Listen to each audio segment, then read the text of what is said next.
The 10,080th meeting of the Security Council is called to order. The provisional agenda for this meeting is threats to international peace and security. The agenda is adopted. In accordance with Rule 37 of the Council's Provisional Rules of Procedure, I invite the representatives of Argentina, Brazil, Chile, Colombia, Cuba, Mexico, Nicaragua, Paraguay, and the Bolivarian Republic of Venezuela to participate in this meeting. It is so decided.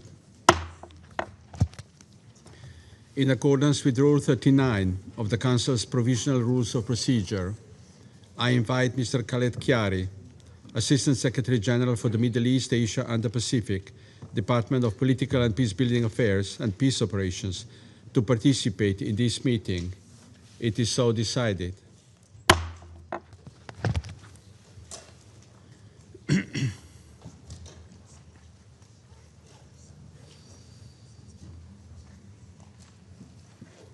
The Security Council will now begin its consideration of item 2 of the agenda. I would like to remind everyone that this is an official meeting of the UN Security Council.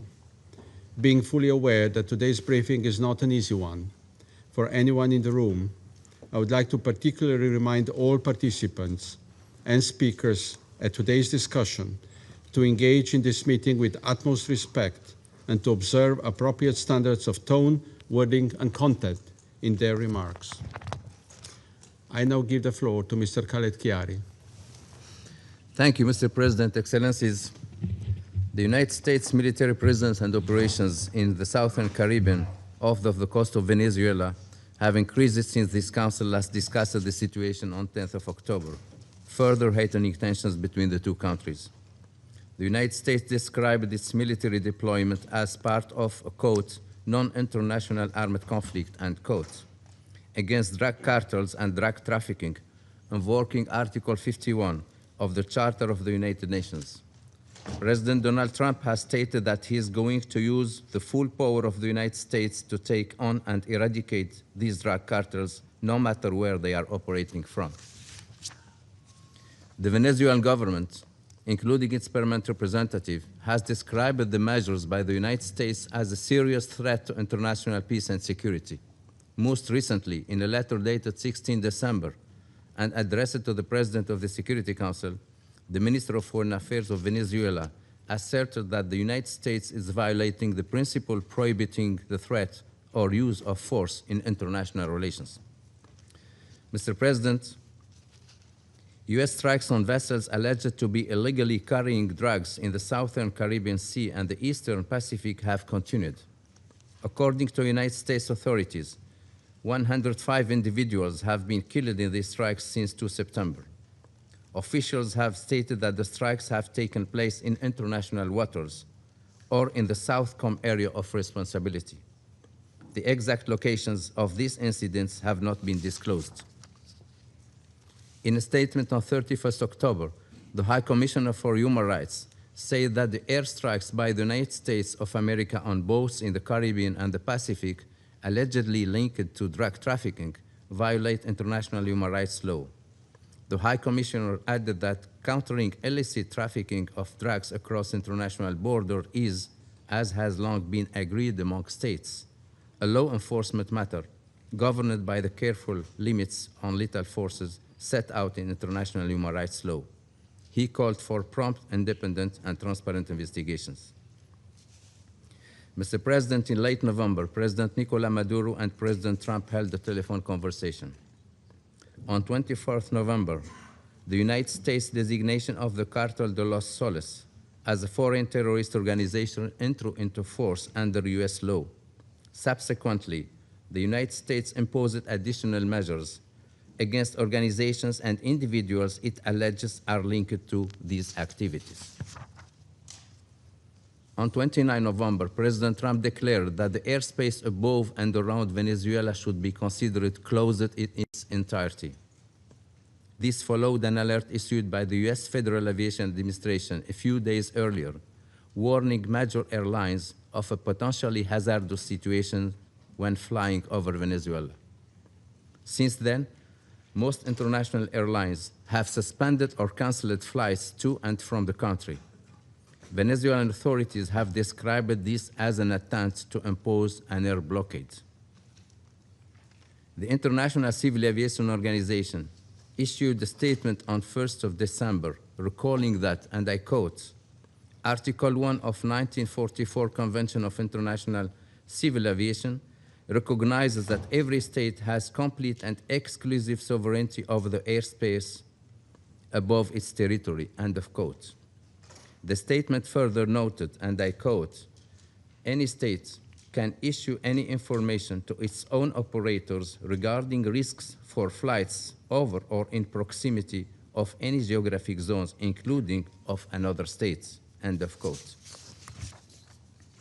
On 10 December, tensions increased further when President Trump announced that the United States had seized an oil tanker off the coast of Venezuela, stating that the government of Venezuela was using oil to finance criminal activities.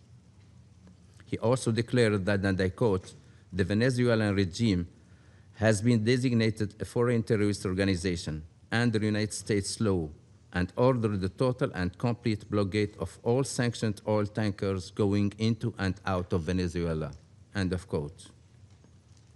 Subsequently, the United States authorities imposed sanctions on 6 shipping companies operating in Venezuela's oil sector and 6 vessels allegedly associated with these companies, which the US claims have engaged in deceptive and unsafe shipping practices. Venezuelan authorities described these actions as a unilateral naval blockade. In identical letters dated 17 December and addressed to the Secretary General and the President of Security Council, the permanent representative of Venezuela stated that the US actions violate Venezuela's national sovereignty, territorial integrity, and political independence. The letter further asserted that the naval blockade imposed unilaterally constitutes a violation of international law. In recent days, reports indicate that the Venezuelan Navy has been escorting ships departing its ports with petroleum products.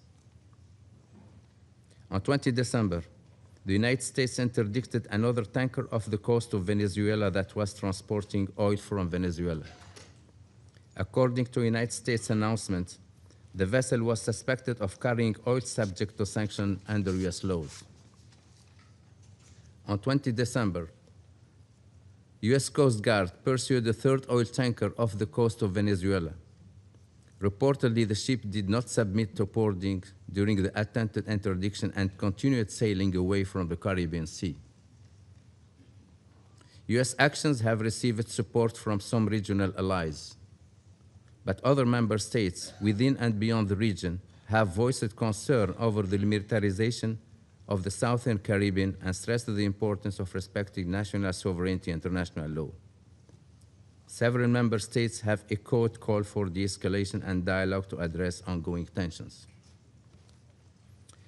Mr. President, Excellencies, in September, citing external threats, President Maduro enacted a decree expanding the government's emergency powers. Public life has become further militarized, while Venezuelans continue to face serious human rights concerns and socioeconomic challenges. The UN Human Rights Office reported coerced enlistment into the Bolivarian militia, including adolescents and older persons. The High Commissioner has also reported on sweeping restrictions on freedom of expression and peaceful assembly, arbitrary detention and enforced disappearances, as well as acute social and economic strain. He called for an immediate end of enforced disappearances, incommunicado detention, and unauthorized transfers of detainees to unknown locations. The High Commissioner further reiterated the disproportionate impact of broad sectoral sanctions on Venezuela's most vulnerable populations, noting that these measures also hinder the work of human rights and humanitarian organizations. He called for the sanctions to be reassessed and lifted. Venezuela's economy was already extremely fragile, with soaring inflation, currency instability, and widespread income erosion. Millions are unable to meet basic needs. Recent air and maritime restrictions, along with reduced exports, risk further constraining the government's fiscal ability to deliver basic public services. As the humanitarian situation deteriorates, the United Nations and its partners continue to work and deliver assistance in support of the Venezuelan people, including through recent financial allocations of the United Nations Central Emergency Response Fund and the Venezuela Humanitarian Fund. Mr. President, on 17 December, at his request, President Maduro held a telephone conversation with the Secretary General. The Secretary General reaffirmed the United Nations position on the need for member states to respect international law, particularly the United Nations Charter, exercise restraint, and de-escalate tensions to preserve regional stability. The Secretary General stands ready to support all efforts at diplomatic engagement, including the exercise of his good offices, if both parties so requested. He welcomes initiatives by member states, offers for mediation, and proposals for peaceful solutions. Dialogue is the only viable path toward lasting peace and preventing further instability and human suffering. Thank you, Mr. President. I thank Mr. Khiari for his briefing. I now give the floor to those council members who wish to make statements. I give the floor to the representative of the Russian Federation. Mr. President, we wish to thank Khaled Khiari for his briefing.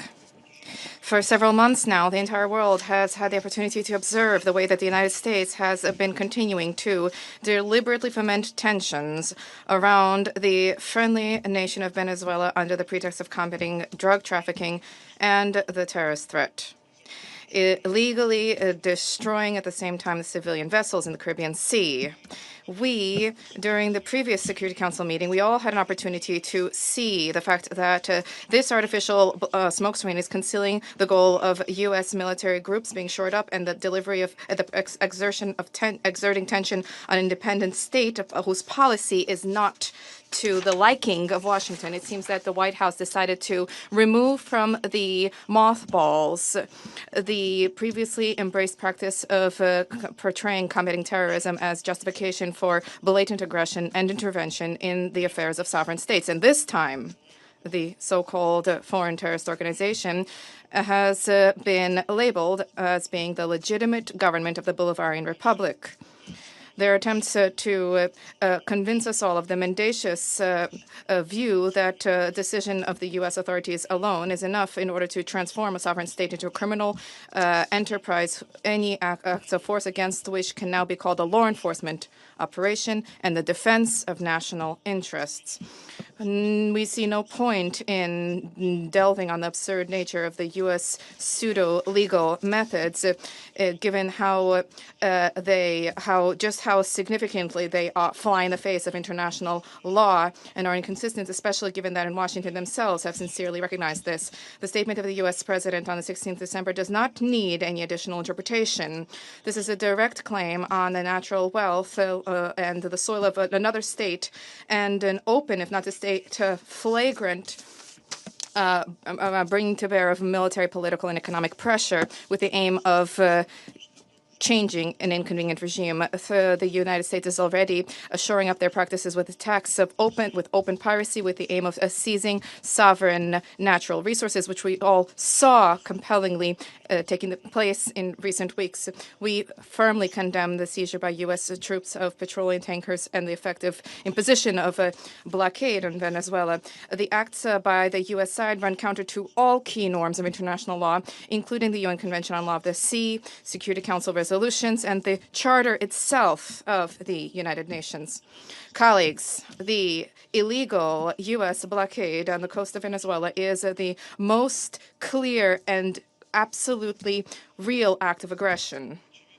And the responsibility of Washington is also evident for the catastrophic consequences of such cowboy-like conduct for the residents of the country, which is now blockaded. Unfortunately, we have every reason to believe that these are not one-off acts by the U.S. vis-a-vis Venezuela. This intervention, which is unfolding, can become a template for future acts of force against Latin American states in accordance with the so-called Trump corollary and the Monroe Doctrine, which was enshrined in the recently published U.S. national security policy.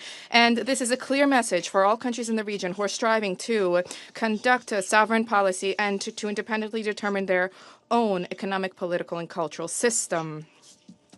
In Washington, they are ready to respect your independence and take your interests into account only if you are willing to tailor them to the interests of the United States and to conduct a policy which is convenient to and beneficial to them. As soon as you attempt to try to benefit your own people, then then you would be treated the same way that Venezuela is being treated. So don't ask for whom the bell tolls.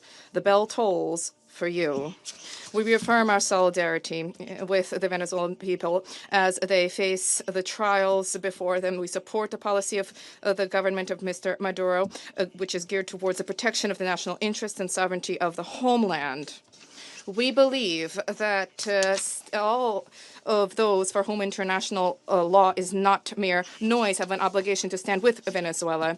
We note that Caracas has consistently demonstrated a willingness to engage in dialogue, to cooperate with Washington, both in terms of effectively coordinating acts for countering narcotics trafficking, as well as to combat real, not imagined terrorism. By all accounts, support for a peaceful means of settling dispute and multilateral cooperation in these areas are something which are being advocated by all countries in the region, and yet, for some reason, for Washington, this is falling on deaf ears, and they are obstinately embracing their policy of destruction, which is fraught with grave consequences for the region and the world as a whole.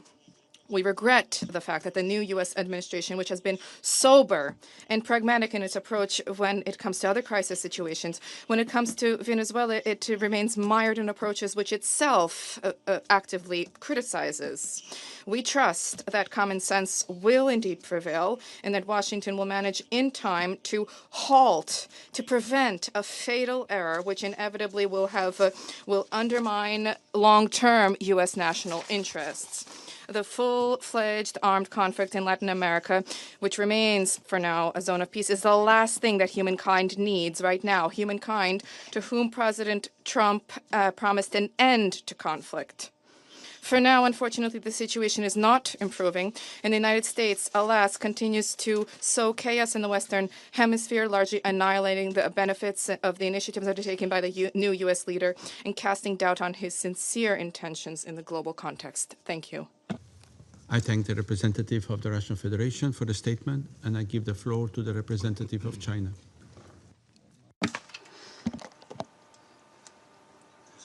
President, China appreciates Slovenia presidency for convening this emergency meeting requested by Venezuela and supported by Russia, China, and other countries. We thank ASD Khiari for his briefing. For some time now, under the pretext of combating drug trafficking, the United States have continued to increase its military deployment in the waters of the Caribbean off the coast of Venezuela. It has escalated sanctions, blockades, and military threats against Venezuela, and claimed to have sunk Venezuelan vessels, shot dead crew members, and seized oil tankers. It has designated the Venezuelan government as a foreign terrorist organization, claimed that Venezuela's territory, oil, and assets belong to the United States, and even threatened military strikes against the Venezuelan territory. The U.S. actions and rhetoric have led to continued tensions in the region, raising serious concerns among regional countries and the international community. The UN Charter establishes fundamental principles governing international relations, including sovereign equality, non-interference in internal affairs, and peaceful settlement of disputes. They constitute the cornerstone of international rule of law and are crucial for maintaining world peace and security. The U.S. actions seriously infringe upon other countries' sovereignty, security, and legitimate rights and interests, gravely violate the UN Charter and international law, and threaten peace and security in Latin America and the Caribbean. More and more countries in the region and beyond have voiced grave concern about and strong condemnation of the U.S. actions. We note that Secretary General Guterres has clearly stated the need for all countries to respect international law and the UN Charter, exercise restraint, and de-escalate tensions to preserve regional stability, and his readiness to play a mediation role to this end. China attaches importance to President Maduro's recent open letter. As an independent sovereign state, Venezuela has the right to independently develop mutually beneficial cooperation with other countries and defend its legitimate rights and interests, which should be respected and supported by the international community. China opposes all acts of unilateralism and bullying and supports all countries in defending their sovereignty and national dignity. We stand against any move that violates the purposes and principles of the UN Charter and infringes upon other countries' sovereignty and security, against the threat or use of force in international relations, against external interference in Venezuela's internal affairs under any pretext, and against illicit unilateral sanctions and long-arm jurisdiction that have no basis in international law or authorization by the Security Council. We call on the United States to heed the just call of the international community, immediately halt relevant actions, and avoid further escalation of tensions.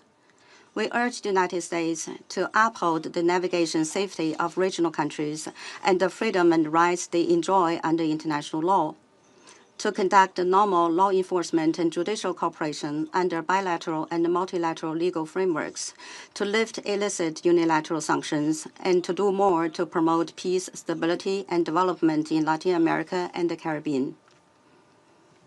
President, Latin America and the Caribbean constitute an important part of the Global South and are a vital force in maintaining world peace and stability and promoting global development and prosperity. China recently released its third policy paper on Latin America and the Caribbean, in which it reaffirms its support for the proclamation of Latin America and the Caribbean as a zone of peace and the declaration of member states of the Agency for the Prohibition of Nuclear Weapons in Latin America and the Caribbean. This fully demonstrates the high importance attached to and support for the region. China stands ready to work with countries in the region to strengthen solidarity and cooperation, uphold fairness and justice, and jointly safeguard peace and stability in Latin America and the Caribbean. Thank you, President. I thank the representative of China for the statement, and I give the floor to the representative of the United States. Thank you, Mr. President. Let me begin by stating and reiterating the United States does not recognize Nicolas Maduro or his cronies as the legitimate government of Venezuela. Nicolas Maduro is a fugitive from American justice and the head of the foreign terrorist organization Cartel de los Soles. In fact, Maduro and his regime stole the election, and the international community has the receipts.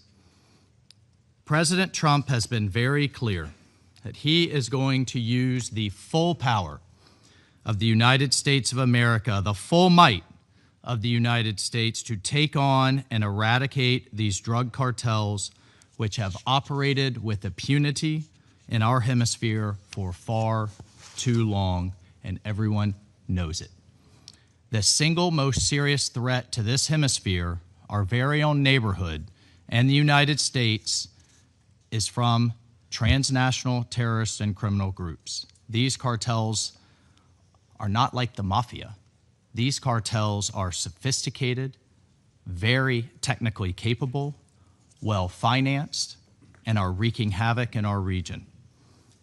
In its own 2025 World Drug Report, the UN Office on Drugs and Crime identified Venezuela as the key trafficking route in the entire Western Hemisphere for illegal drugs and for illegal narcotics and materials entering the United States and increasingly Europe.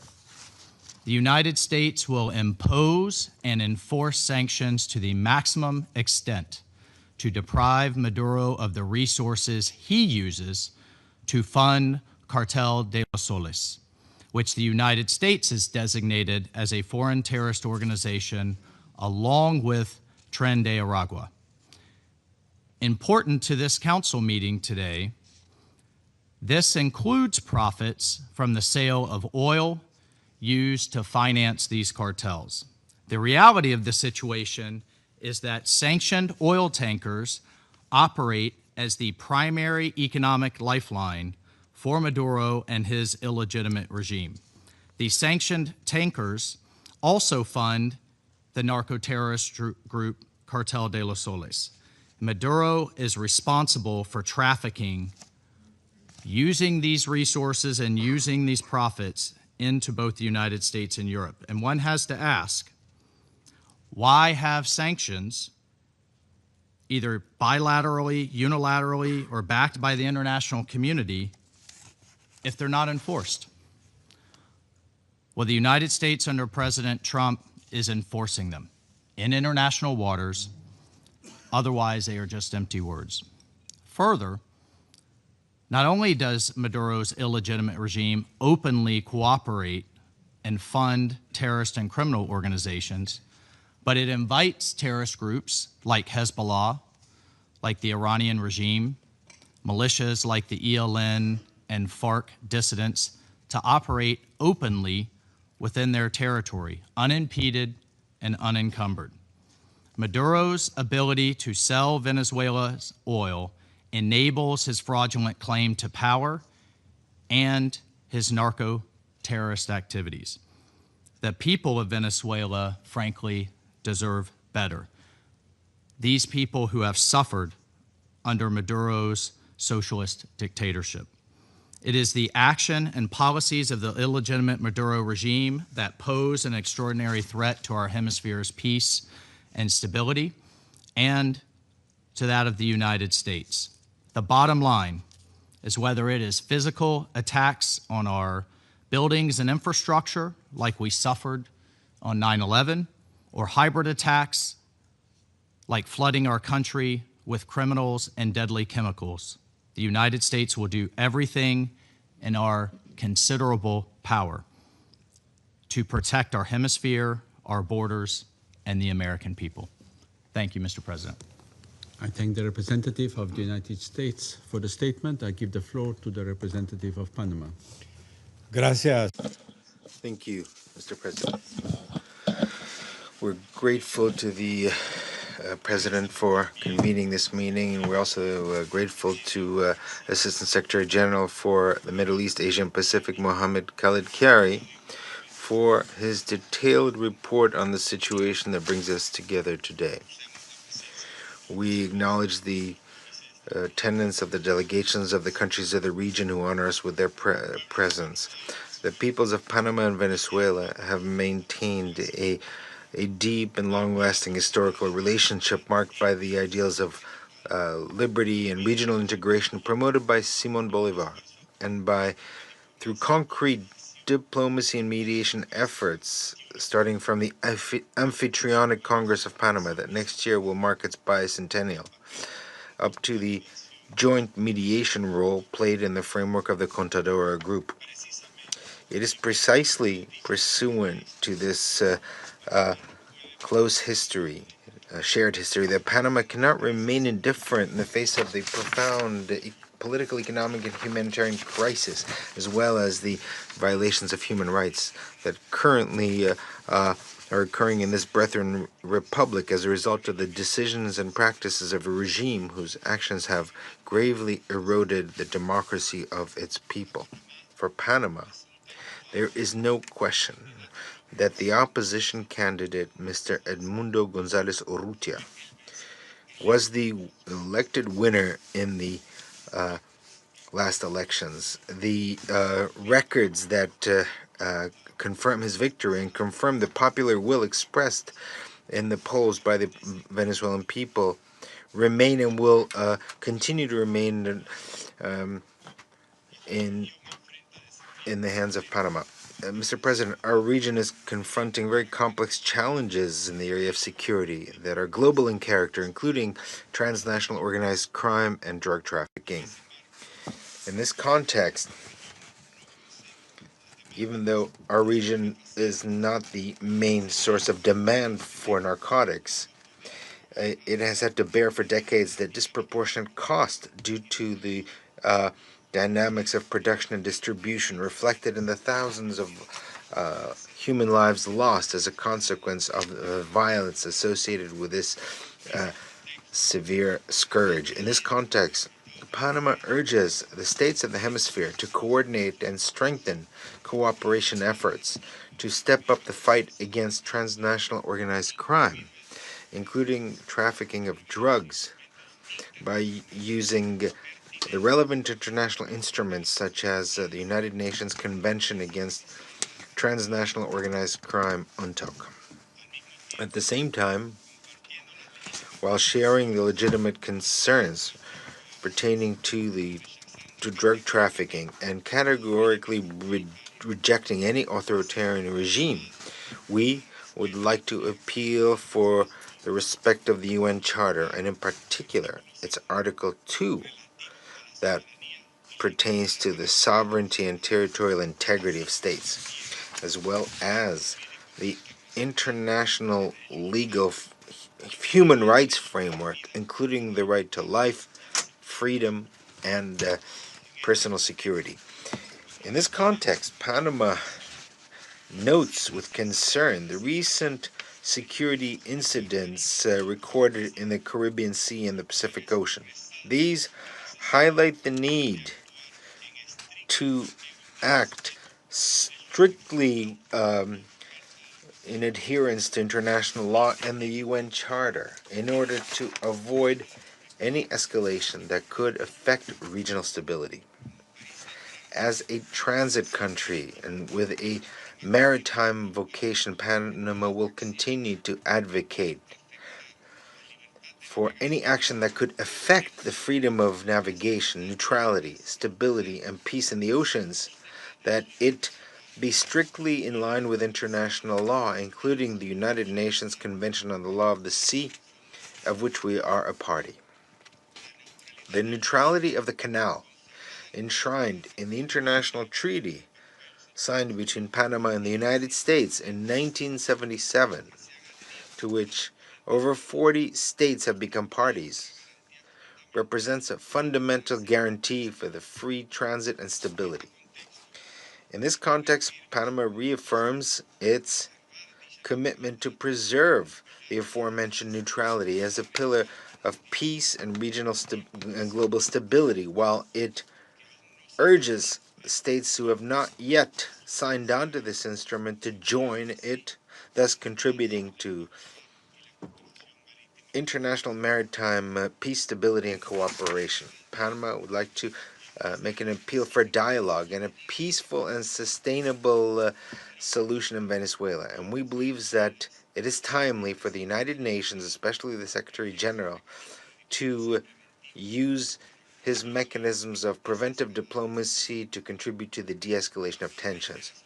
Panama reiterates its clear and unshakable position in defense of the United Nations Charter and multilateralism as indispensable instruments to preserve regional peace and stability. In this framework, we would like to recall that Latin America and the Caribbean was declared a zone of peace 11 years ago and will continue to promote this condition so that the region preserves it, advocating constantly for respect for international law and human rights for the benefit and well-being of our peoples. Thank you. Representative of Panama for the statement, and I give the floor to the representative of the United Kingdom. Thank you, President. We thank ASG Khiari for his briefing, and we welcome the participation of many countries from the region. We have long been clear that Nicolas Maduro's regime claim to power lacks legitimacy. Venezuela's National Electoral Council has still failed to publish the full results of the July 2024 presidential elections after 18 months. Independent domestic and international reports observed significant irregularities and a lack of transparency. Meanwhile, political freedoms in Venezuela remain severely restricted. The human rights situation continues to deteriorate. Its political and judicial systems continue to erode. We remain deeply concerned about ongoing repression in Venezuela and the everyday struggles of Venezuelans.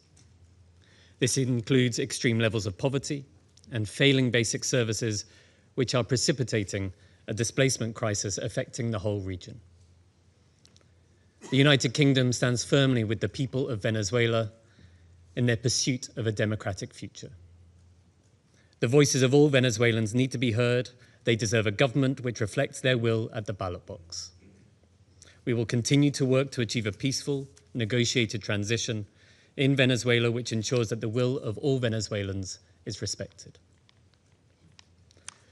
As we said in October, drug trafficking and organized crime continue to endanger communities across the globe, undermining stability and putting our shared security at risk. We will continue to work with partners in Latin America and elsewhere to tackle this issue and address challenges. President, the United Kingdom reaffirms its unwavering commitment to the principles enshrined in the United Nations Charter. We believe these foundations are essential for maintaining global peace, security, and the rule of law. The UN Convention on the Law of the Sea is a cornerstone of international law on ocean-related issues. The United Kingdom will always support international law and the upholding of it. We continue to monitor this situation closely. Thank you. I thank the representative of the United Kingdom for the statement, and I give the floor to the representative of Sierra Leone. Thank you, Mr. President. Mr. President, I also thank ASG Khaled Khiari for his important briefing. Sierra Leone takes note of the relevant letters by the permanent representative of the Bolivarian Republic of Venezuela and the concerns placed before the Council regarding developments in the Caribbean Sea. Throughout our current tenure on this Council, Sierra Leone has sought to support peacemaking, dialogue, and a steady commitment to international law. We do so mindful that, as we've commemorated the 80th anniversary of the United Nations and the signing of its charter, a deliberate choice was made in 1945 to opt for collective security instead of balance of power or hegemonic security. The latter doctrines failed to stop the two world wars. 80 years on, this collective security scheme, premised on international law, is under tremendous strain. The system can only remain as strong and effective as we share adherence to its principles, especially the sovereign equality of states, the peaceful settlement of dispute, and the prohibition on the threat or use of force. As we approach the end of our United Nations Security Council tenure, we've sought to defend the very principles all 103 member states have agreed to uphold. In that spirit, my delegation would offer the following observations. First, Sierra Leone recalls the importance attached by states of Latin America and the Caribbean to maintaining the Caribbean as a zone of peace. This approach reflects a preference for restraint and for resolving differences through dialogue. We recall the position of CARICOM heads of state and government, who reaffirm maintaining the Caribbean as a zone of peace and emphasize dialogue and engagement towards the peaceful settlement of dispute. We therefore encourage all concerned to keep this regional aspiration in view and to avoid steps that will heighten tensions or create misunderstanding or miscalculations.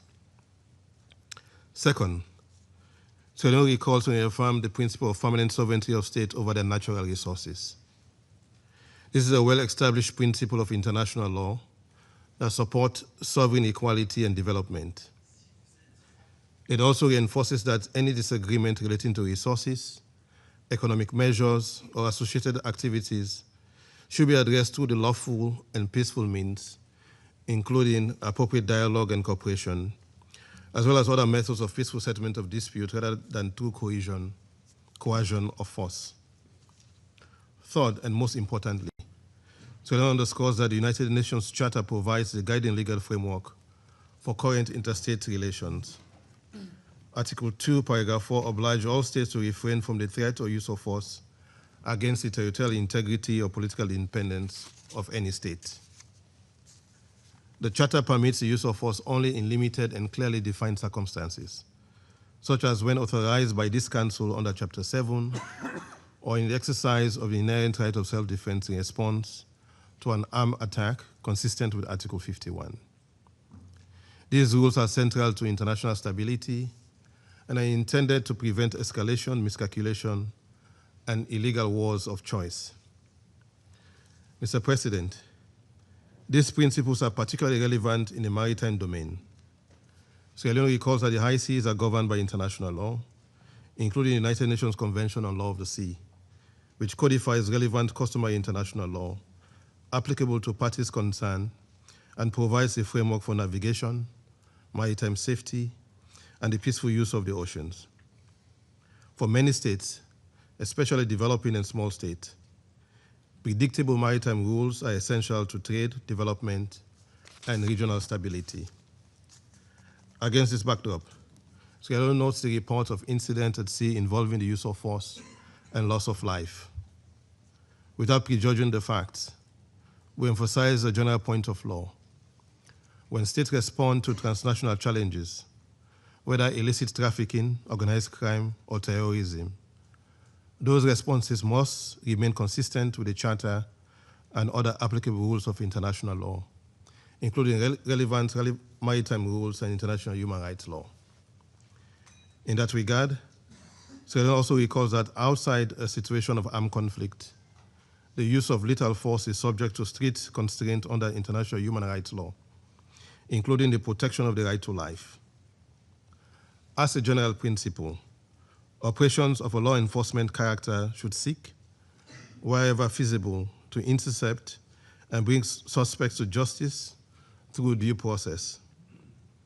Reports that suggest loss of life in circumstances that may not meet the strict requirement of necessity and proportionality understandably raises serious legal questions and underscore the importance of credible clarifications. Sierra Leone further notes the value of legal clarity and consistency in public explanations for any use of force. Clarity about the legal basis for action, whether under the Charter, the law of the sea, or other applicable rules, can help reduce misunderstanding, miscalculation, avoid escalation, and strengthen confidence in the international law-based system. Mr. President, having expressed our observations, Sierra Leone's primary appeal today is for calm, restraint, and diplomacy. We encourage all parties concerned to avoid rhetoric or actions that could aggravate tensions and to pursue appropriate channels for dialogue, engagement, and peaceful settlement consistent with the UN Charter. We therefore welcome the statement by the Secretary General and his offer to use his good office's role in this regard. The Council's role is also to uphold the integrity of the international law framework. Where tensions arise, the consistent reaffirmation of the Charter principles can help create space for de-escalation and constructive engagement. In that respect, Sierra Leone reiterates that the consistent application of international law is essential to maintaining trust in multilateralism and to safeguarding the collective security scheme. In closing, we wish to reiterate that through restraint, dialogue, and fidelity to the law, peace is best protected. Yet it may be more effective to conclude with a simple message. Let peace reign, and blessed are the peacemakers. I thank you. I thank the representative of Sierra Leone for the statement, and I give the floor to the representative of Pakistan. Thank you, Mr. President. I thank ASG Khaled Khiari for his briefing. I also welcome the participation of the permanent representative of Venezuela in this meeting, along with representatives of many other countries of the region. We remain deeply concerned by the disturbing news emerging from the Caribbean region and the escalating tensions. We take note of Venezuela's letters addressed to the President of the Security Council and that of yesterday, 22nd December, sharing its perspective on these developments and highlighting the potential risks to regional peace, security, and stability that require the attention of the Council. In a world marred by polarization, with conflicts affecting the lives and livelihoods of millions around the globe, it is all but imperative to once again underscore the centrality and inviolability of the UN Charter and its core principles, including friendly relations among nations based on respect for the principles of equal rights and self-determination of peoples, sovereign equality of all member states, peaceful settlement of disputes, prohibition on the threat or use of force against the territorial integrity or political independence of any state, and non-interference in the internal affairs of other states. Any unilateral measures that run contrary to these cardinal principles and the tenets of international law risk setting dangerous precedents with far-reaching consequences. Mr. President, we firmly believe that the current trajectory serves no one's interests. The path of confrontation and zero-sum approaches do not bode well for peace and tranquility in the region. Any action that negatively impacts vital economic lifelines, exacerbates humanitarian challenges, and closes the doors to dialogue must be avoided. We firmly believe that the principles of sovereignty, territorial integrity, and political independence of states, as enshrined in the UN Charter, are sacrosanct. We also reiterate our support for the principles reaffirmed by UN General Assembly Resolutions 1803 and 3171 on permanent sovereignty over natural resources, endorsing the inalienable right of peoples and nations to freely dispose of their wealth, including natural resources. My delegation reiterates once again our consistent and principled position that any measures undertaken to counter transnational organized crime or cross-border narcotics drug trafficking must be undertaken in a cooperative manner and should remain in full conformity with international law. Mr. President, allow me to conclude by calling upon all sides to exercise maximum restraint, to de-escalate tensions, and to refrain from any actions that could further aggravate the situation. We urge all sides to engage in diplomacy for peacefully resolving their differences, respecting the imperative of peaceful coexistence, and choosing the path of dialogue and cooperation to ensure that the Latin American and Caribbean region is indeed a zone of peace. I thank you. I thank the representative of Pakistan for the statement, and I give the floor to the representative of Somalia. Mr. President, we thank you for convening this meeting in response to the letter from the Bolivarian Republic of Venezuela. We also extend our appreciation to ASG Khaled Khiari for his comprehensive briefing on the worrying development. We welcome the representative of the Bolivarian Republic of Venezuela, as well as the representatives from the region to this meeting. Our delegation is following the developments in the Caribbean region with close attention and concern. The issues raised today highlight the risks that heightened tensions can pose the regional and international peace and stability. In this context, we wish to emphasize the importance of restraint, calm, and dialogue among all concerned parties. It's essential that every effort be made to avoid actions or rhetoric that could further escalate the situation. We encourage all parties to use diplomatic channels and established international mechanisms to address all concerns. We reiterate that upholding the principles of the United Nations Charter, particularly the peaceful resolution of disputes, remains fundamental to preserving stability in the region and beyond. At this delicate juncture, we urge all stakeholders to act with caution and responsibility.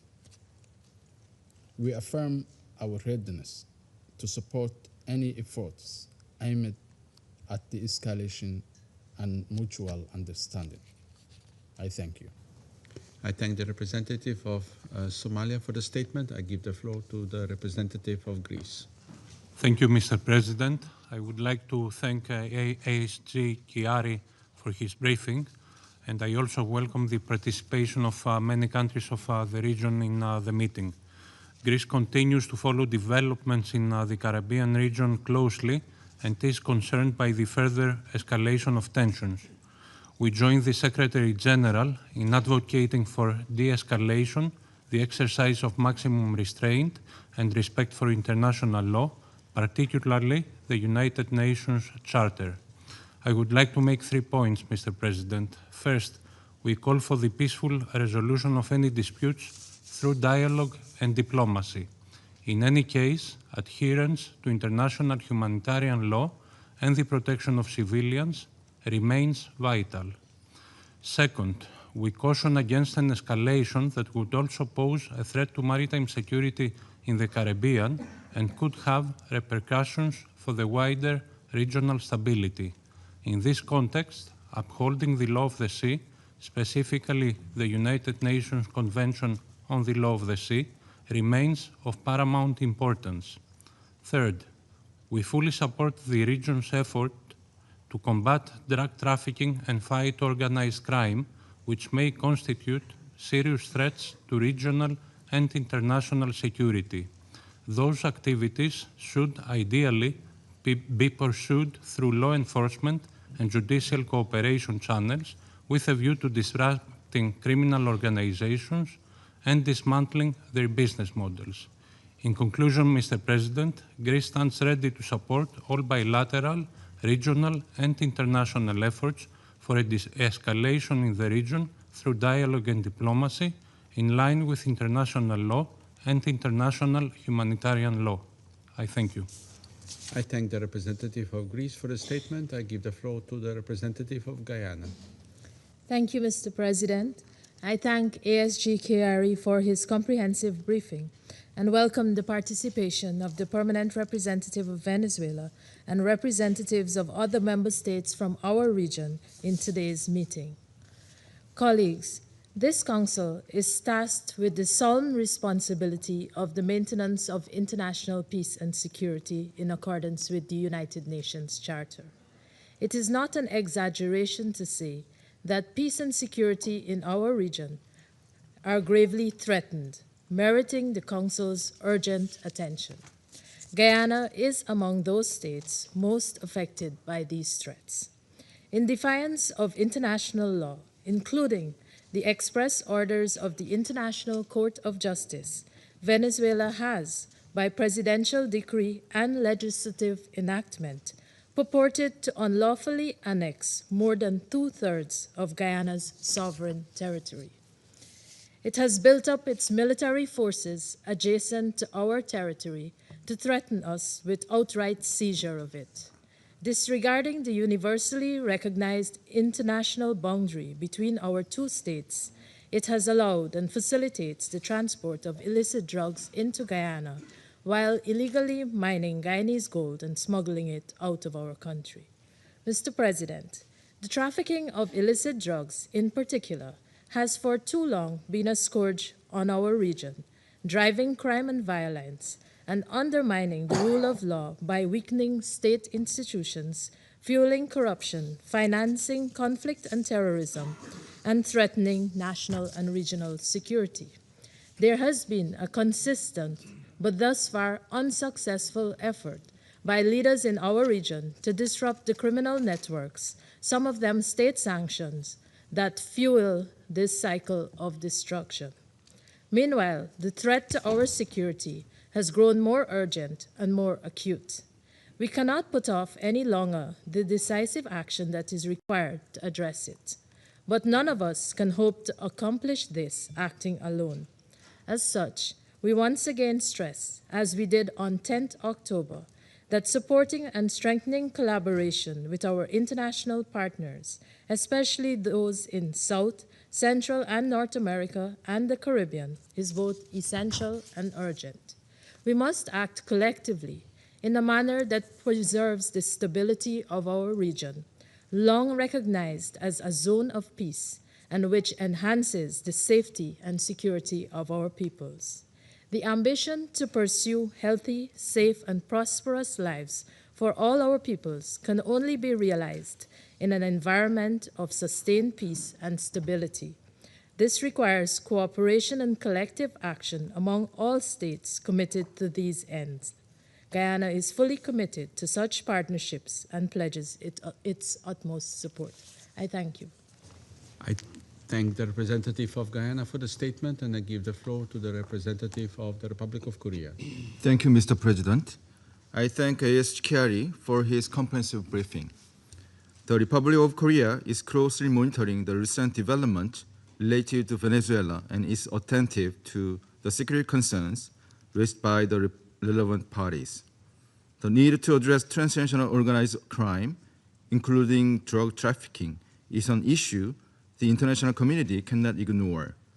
At the same time, respect for sovereignty, territorial integrity, as well as protection of civilians remain core values that the United Nations Charter seeks to uphold. In this regard, the Republic of Korea recognized the importance of efforts to counter international crime and the effective implementation of sanctions. Moreover, we believe it is equally important that such measures are carefully managed so they do not escalate into military tensions that could undermine peace and stability in the region. We firmly believe that transnational issues of this nature can best be addressed by taking cooperative approach by regional parties. The Republic of Korea appreciates that Latin America and the Caribbean has long demonstrated a strong commitment to multilateralism and peace, as reflected in the Treaty of Tlatelolco and the region's declaration as a zone of peace. In this spirit, we encourage strengthened regional cooperation and coordinated action to counter transnational organized crime in close partnership with relevant international and multilateral mechanisms. Mr. President, the Republic of Korea believes that upholding an international order and the collective security system grounded in the UN Charter is a responsibility we all share. To this end, the Republic of Korea remains committed to contributing constructively to ensuring that this matter is addressed with due caution and in responsible manner in accordance with the principles of the UN Charter and international law. I thank you. I thank the representative of the Republic of Korea for the statement, and I give the floor to the representative of Algeria. Thank you, Mr. President.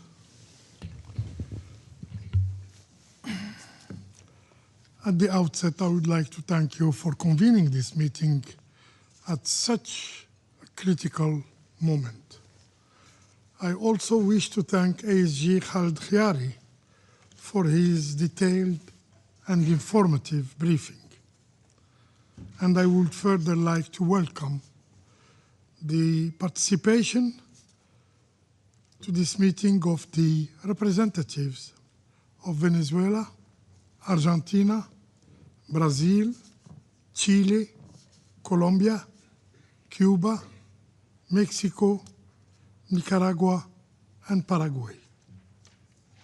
President, Algeria is following recent developments in the Caribbean region with close attention and with deep concern, particularly reports regarding actions directed at Venezuelan oil tankers. These developments raise serious questions and risk further heightening tensions in an already delicate regional context. In this regard, Algeria underscores the imperative of avoiding any steps that could lead to escalation or confrontation, as such outcomes would have serious consequences for regional and international peace and security. The Charter of the United Nations enshrines the fundamental principles that rules peaceful relations among states. These include respect for sovereign equality, self-determination of peoples, territorial integrity, non-interference in internal affairs, and the peaceful settlement of dispute. It is paramount in this regard to recall Article 2, Paragraph 4 of the UN Charter, which states, and I quote, "All members shall refrain in their international relations for the threat or use of force against the territorial integrity or political independence of any state, or in any other manner and consistent with the purposes of the United Nations." These principles are not merely aspirational. They constitute binding obligations under international law and frame our collective responsibility for the maintenance of international peace and security. We call upon all concerned actors to exercise restraint and to refrain from any actions or rhetoric that could further inflame tensions or deepen divisions. Dialogue and diplomacy remain the most effective and indeed the only means of resolving disagreement and preserving peace and stability in the region. Against the backdrop of this development, Algeria recalls the significance of maintaining Latin America and the Caribbean as a zone of peace, as proclaimed by the states of the region 11 years ago. This shared commitment should continue to guide conduct and relations among all parties.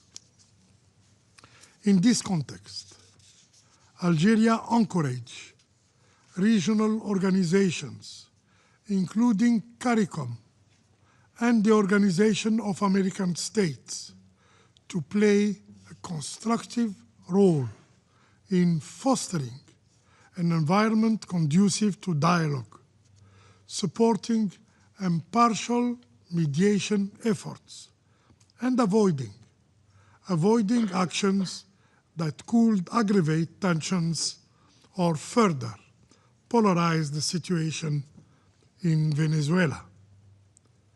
President, the fight against drug trafficking and transnational organized crime constitutes a common challenge, particularly in Latin America and the Caribbean. Addressing this threat requires shared responsibility, as no state can confront it effectively in isolation.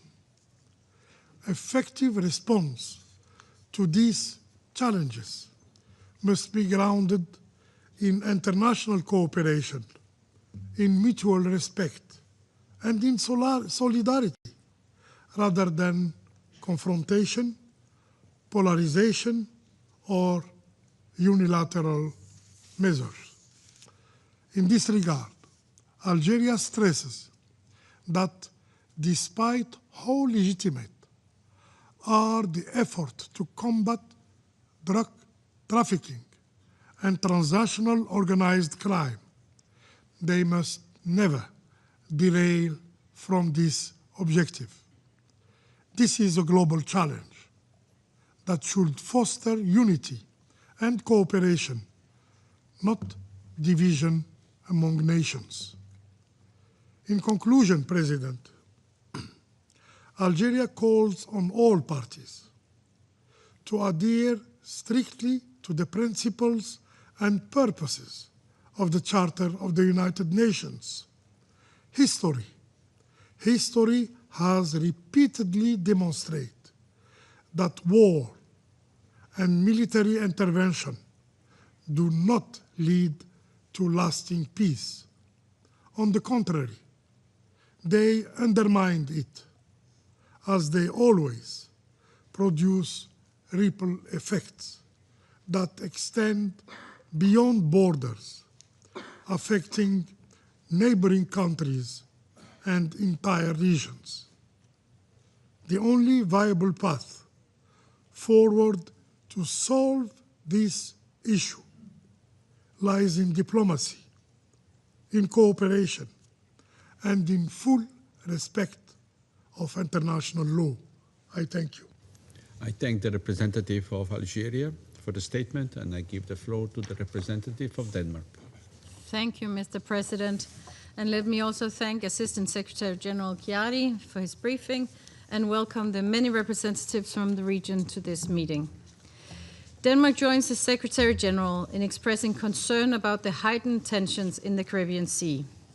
Tensions that have continued to increase since this Council last met to discuss the topic in October.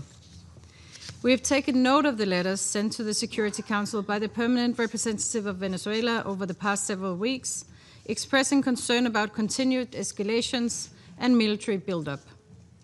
Denmark also takes note of the official statements from the United States government on their operations to combat drug traffickers and stem the illicit flow of illegal narcotics. Mr. President, drug trafficking remains a persistent threat to the safety, health, and well-being of millions around the world. Denmark recognizes the devastating impact of this organized crime and underscores that all counter-narcotic efforts must be done in accordance with international law, including the fundamental principles and rules in the UN Charter.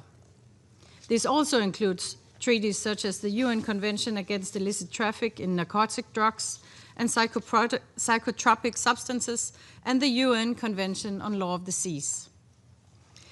We further stress multilateral initiatives and enhanced international cooperation to combat drug trafficking, to target sources of financing, and to bolster border control. Regional mechanisms and cooperation remain important in the fight against transnational organized crime. Mr. President, Denmark underscores the importance of preserving the Caribbean as a zone of peace, as proclaimed by leaders of the Community of Latin American and Caribbean States. Denmark strongly urges all parties to strictly adhere to international law and to de-escalate tensions and exercise the necessary restraint. Maritime security in the Caribbean Sea must be preserved. Differences must be resolved through peaceful means, diplomacy, and political solutions. We further urge greater engagement with the United Nations and regional bodies such as the CARICOM and the OAS to play a role in facilitating dialogue and de-escalation. Mr. President, before I conclude, I want to express Denmark's solidarity with the people of Venezuela and their inherent right to democracy, freedom, and inalienable human rights. We do not believe the democratic will of the people of Venezuela was respected during the election in 2024, which were not transparent and also failed to meet the international standards of electoral integrity.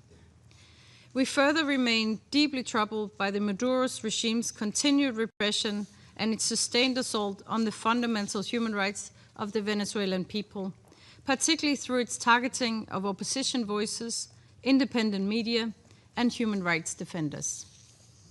We recall that a UN fact-finding mission earlier this week reported that Venezuela's Bolivarian National Guard has committed serious human rights violations and crimes against humanity in Venezuela for more than a decade with full impunity. In this context, we regret the recent decision of the National Parliament of Venezuela to initiate the country's withdrawal from the International Criminal Court. Denmark calls on the Venezuelan Authority to restore democratic institutions, political stability, and human rights for the Venezuelan people. I thank you. I thank the representative of Denmark for the statement. I give the floor to the representative of France. Monsieur le Président. Mr. President, I wish first and foremost to thank the Assistant Secretary General, Mr. Khiari, for his statement.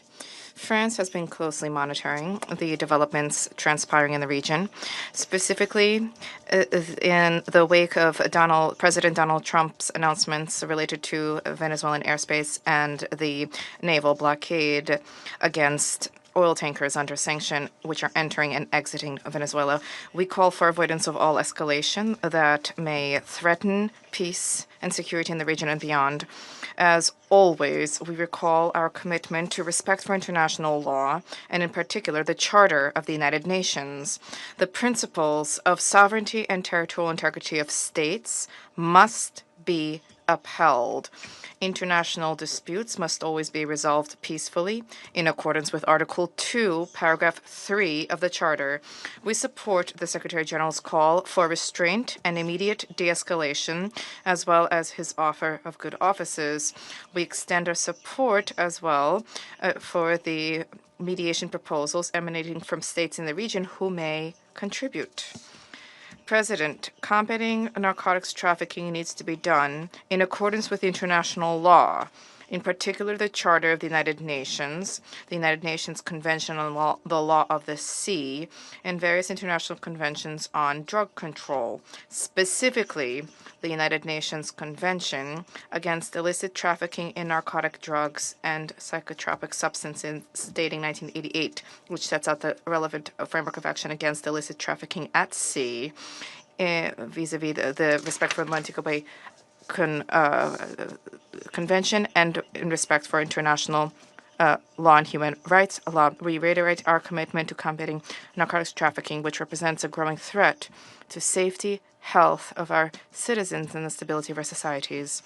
To that end, we have beefed up our judicial and police-related means as these bodies are working to enhance cooperation among states of origin, transit, and springboard states. This cooperation is bearing fruit, as has been reflected recently with our contribution to the disbanding by the Panamanian authorities of a significant drug trafficking network with the destination of various European countries, including France, at the international airport, Panama Tocumen Airport.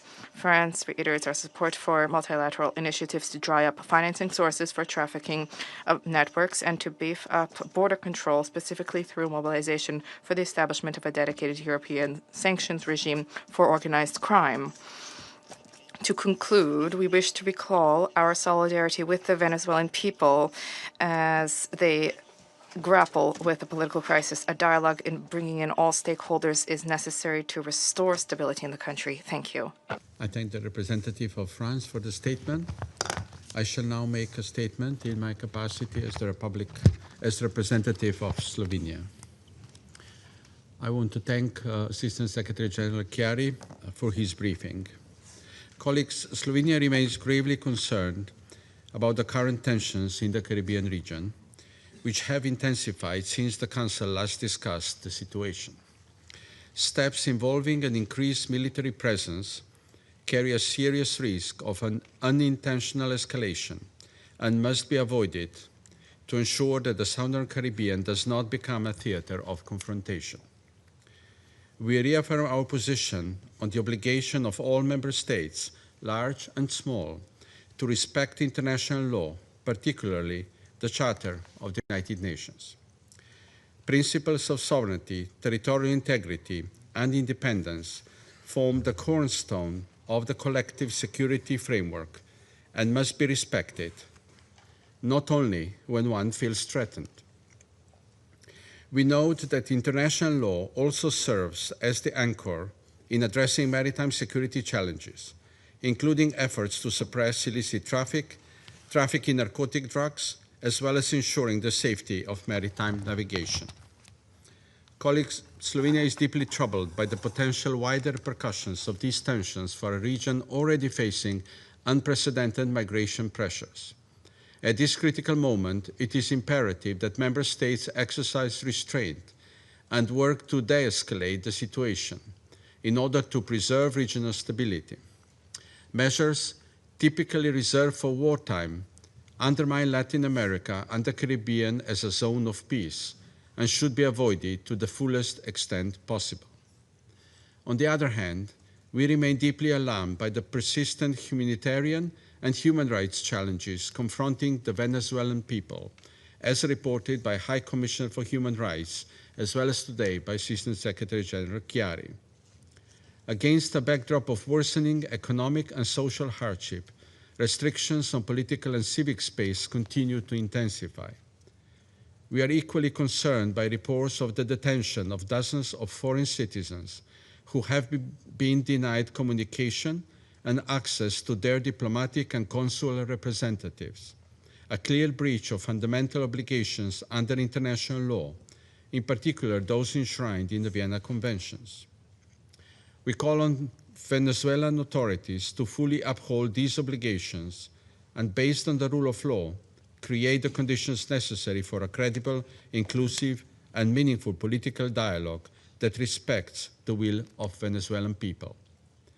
To conclude, as in any other conflict, there is no military solution to disagreements between the United States and Venezuela and the tensions in the Caribbean. We welcome and encourage initiatives by regional leaders aimed at pursuing peaceful avenues for de-escalation. I resume my function as President of the Council. I now give the floor to the representative of the Bolivarian Republic of Venezuela.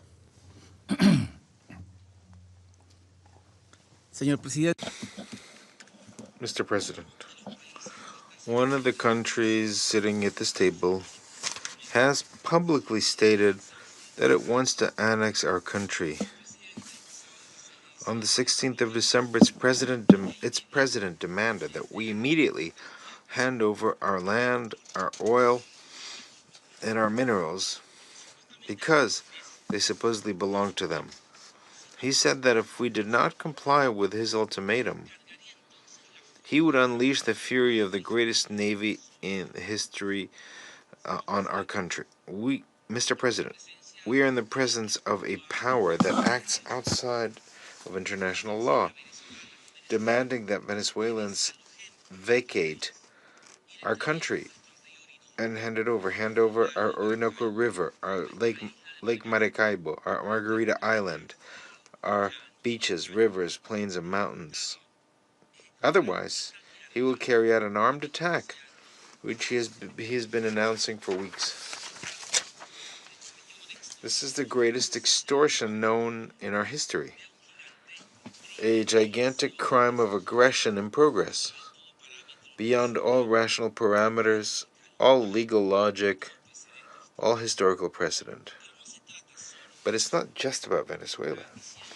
The ambition is continental. The U.S. government has expressed this in its national security strategy, which states that the future of the continent belongs to them, with the enactment of the Monroe Doctrine in the 21st century now aggravated by the Trump corollary. Our liberator Simón Bolívar warned of this more than 200 years ago when he said, and I quote, that the United States seemed to be destined by Providence to plague Latin America with misery in the name of liberty. End of quote. We want to alert the world. Venezuela is only the first target of a larger plan. The U.S. government wants us to be divided so it can conquer us piece by piece. The United States, which was an indispensable country in the construction of the United Nations and in the drafting of its founding charter, has today become an actor that seeks to impose itself on the fundamental rights of all states in the Western Hemisphere, even at the cost of destroying the UN. We have requested this meeting, aware that the U.S. government will not allow this body to adopt a decision that would put a stop to its sinister plan.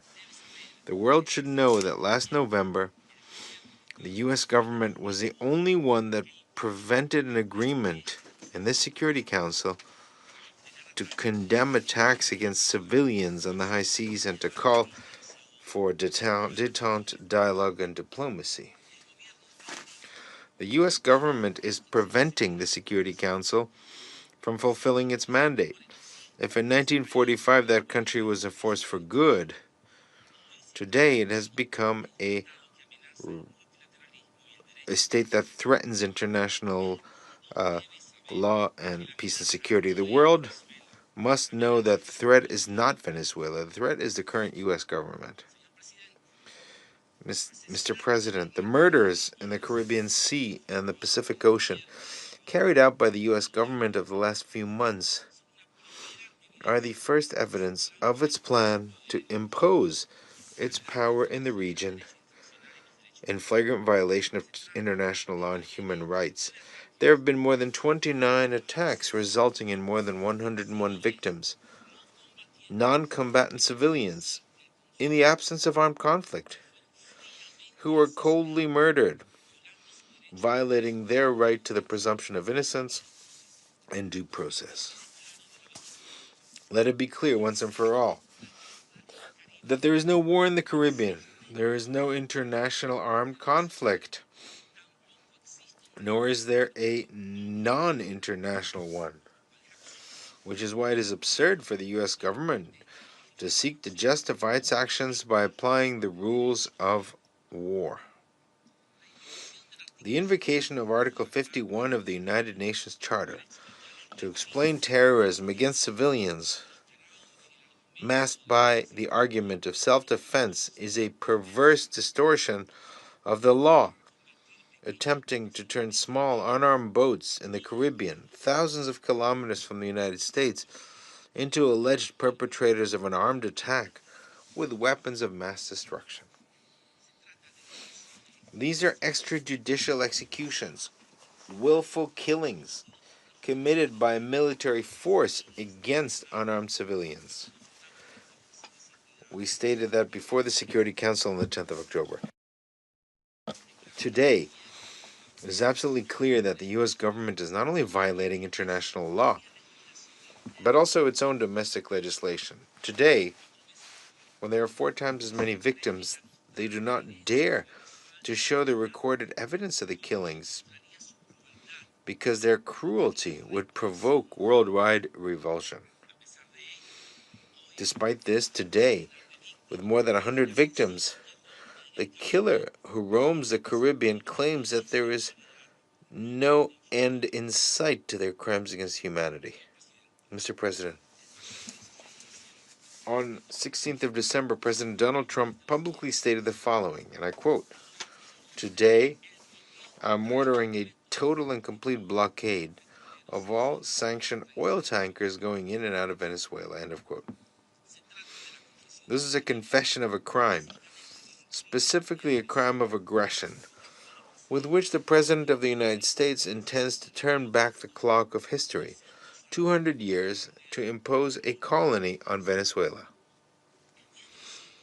On 10th of December, meanwhile, U.S. military units violently assaulted a vessel engaged in lawful international trade in international waters in the Caribbean. They subdued and kidnapped the entire crew and illegally seized the cargo of Venezuelan oil, which was part of a legitimate and regular commercial operation.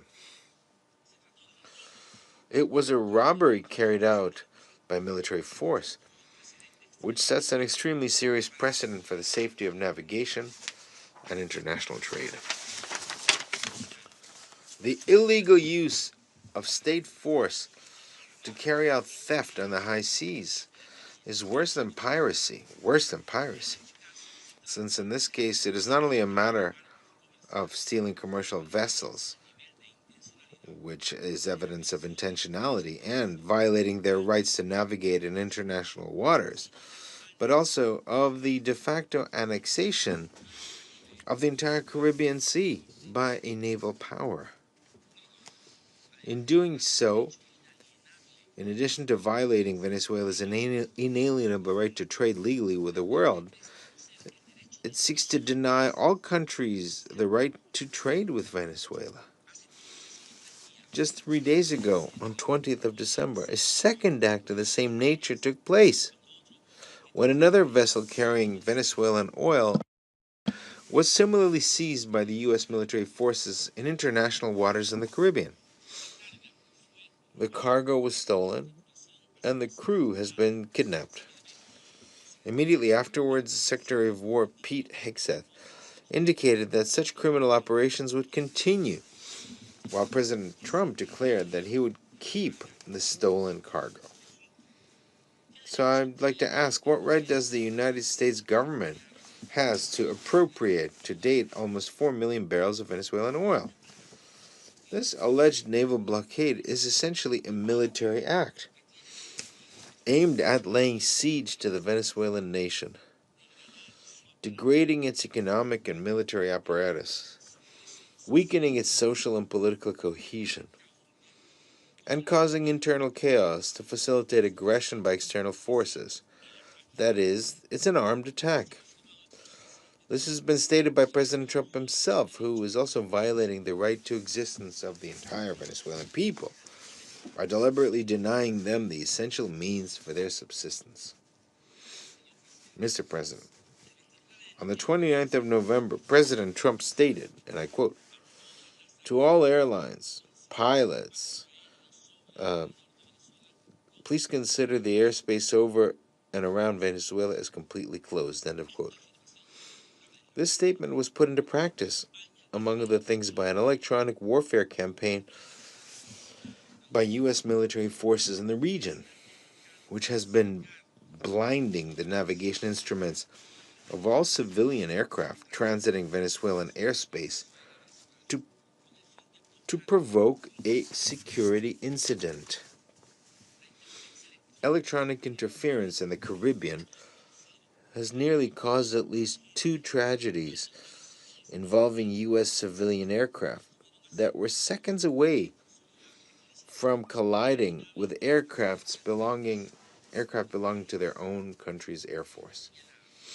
It should be noted that the civilian aircraft involved took off from Curaçao and Aruba, both bound for U.S. territory, proving that the danger created by that country's military forces against its own citizens also affects the airspace of other nations, such as the Netherlands Antilles.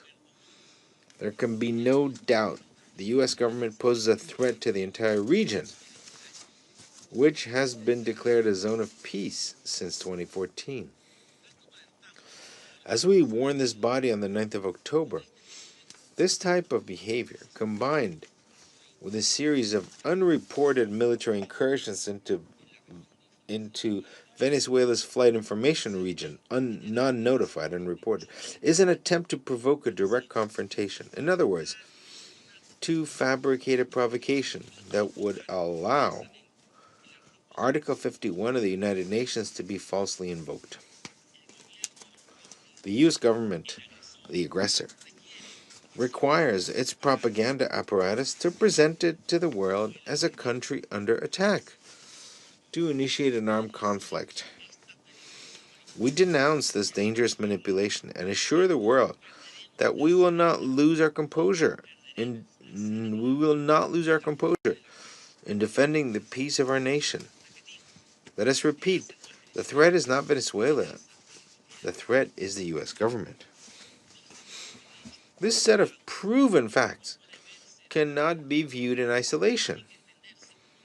They must be understood as a cumulative process of aggression that increases the destructive impact on the Venezuelan nation. They constitute illegal acts of direct use of armed force against a nation that is at perfect peace and has no conflict whatsoever with the United States. Unfortunately, the Security Council could miss an opportunity to stop the criminal plans of the U.S. government due to the abusive way in which the U.S. government exercises its power in this body. Today, the red line has been crossed, and the U.S. government bears international responsibility for the ongoing aggressions. Mr. President,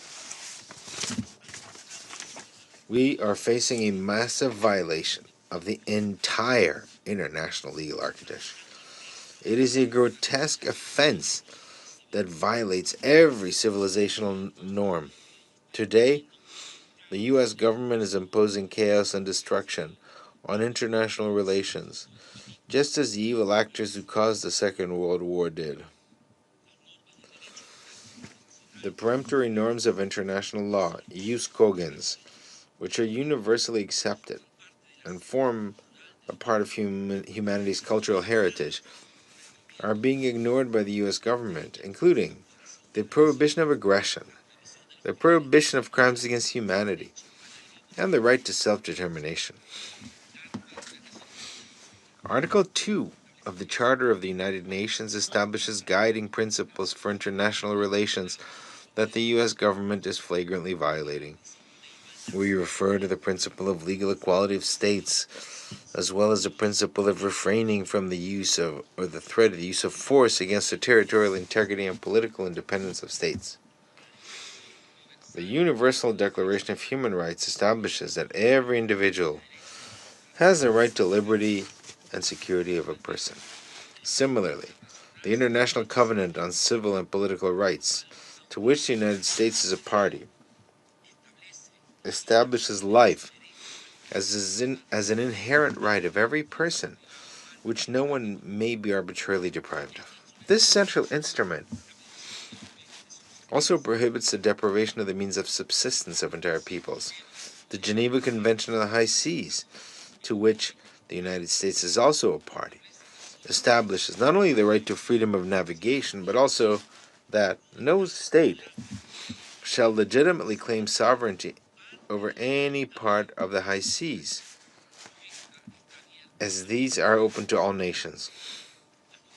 The jurisprudence established by international courts confirms in turn that the principles of non-intervention in the internal affairs of states, refraining from the use or the threat of force, and respect for sovereignty are part of customary international law as reflected in judgments dating from 1986 to the present.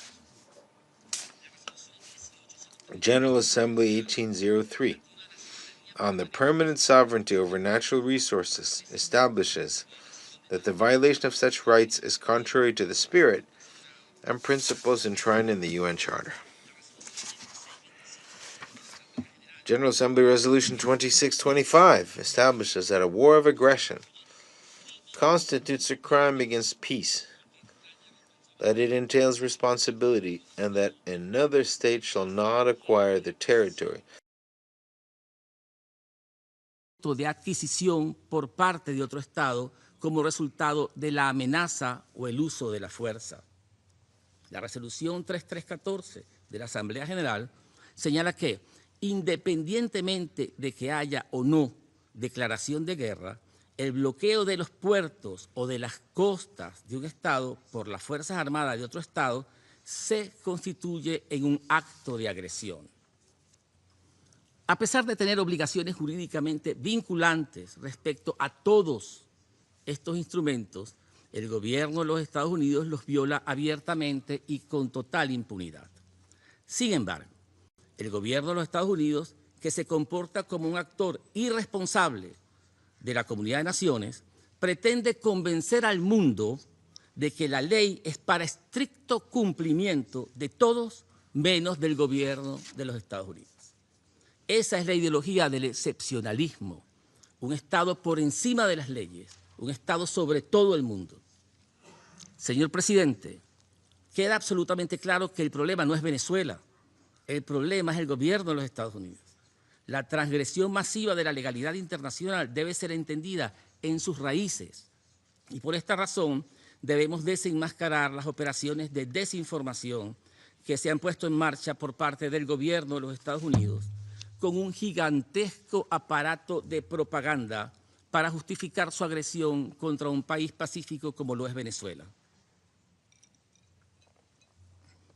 Ya en el año 2019 se intentó imponer un gobernante títere para sustituir al gobierno legítimo de Venezuela y se llevaron a cabo operaciones clandestinas de sabotaje a los servicios esenciales. También se llevó a cabo un ataque desde el exterior disfrazado de ayuda humanitaria, varios intentos de magnicidio contra el presidente constitucional legítimo de la nación, una invasión fallida con terroristas y mercenarios, varios intentos de golpes de Estado, así como acciones para paralizar la producción petrolera a las que se sumaron más de 1000 medidas coercitivas unilaterales. La nación venezolana resistió esta criminal operación de desestabilización bajo el liderazgo del presidente Nicolás Maduro Moros, quien ha sido objeto de las campañas de propaganda internacional más intensas contra un jefe de Estado en la historia de nuestro continente. Hoy, en el 2025, ante el fracaso de todos los intentos anteriores, algunos grupos políticos en Estados Unidos necesitan una justificación para el uso directo de la Fuerza Armada. Las narrativas ensayadas por la maquinaria de propaganda han sido cambiantes, incoherentes, pero sobre todo falsas. Veamos las evidencias.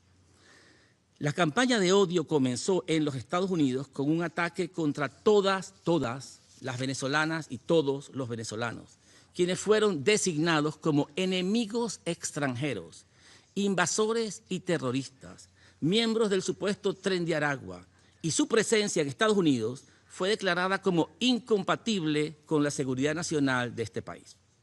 Luego, se estigmatizó a todos nuestros connacionales como narcotraficantes y aún más se ha afirmado que en su gran mayoría son peligrosos delincuentes, escapados de cárceles y hospitales psiquiátricos. Se trata de una campaña xenofóbica y racista, como no se había visto una desde la Segunda Guerra Mundial contra otra nacionalidad de migrantes. Estamos en presencia de un clásico ejemplo de propaganda de guerra. No existe conexión alguna con la realidad, no existe evidencia, ni necesidad de presentarla, solo repetición de incoherencias con la esperanza de confundir, de crear una niebla que permita la agresión. Uno de los mayores creadores de la propaganda en el gobierno de los Estados Unidos durante la invasión a Irak lo dijo de un modo muy claro, cito, ahora somos un imperio y cuando actuamos creamos nuestra propia realidad. Y mientras ustedes estudian esa realidad, nosotros volveremos a actuar creando otras realidades que ustedes también podrán estudiar. Y así es como se resolverán las cosas. Somos los actores de la historia y ustedes, todos ustedes, solo podrán estudiar lo que hacemos. Fin de la cita. Señor presidente, las máscaras hoy se cayeron. todas las excusas infotóxicas para envenenar a la opinión pública se enfrentan a la crudeza de los altos funcionarios del gobierno de los Estados Unidos, cuando anuncian que el objetivo real no es la droga, no es la seguridad, no es la libertad, es el petróleo, son las minas, es la tierra.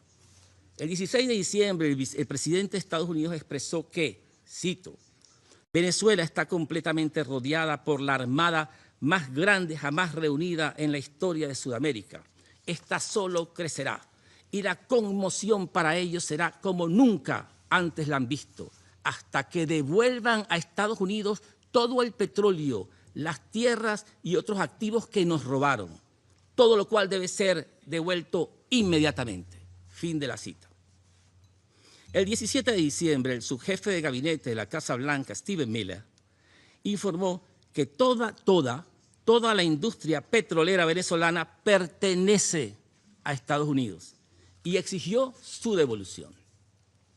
El 20 de diciembre, el secretario de Guerra, Pete Hegseth, afirmó que el bloqueo contra Venezuela se mantendrá en plena vigencia hasta que nuestro país devuelva a los Estados Unidos los activos supuestamente robados.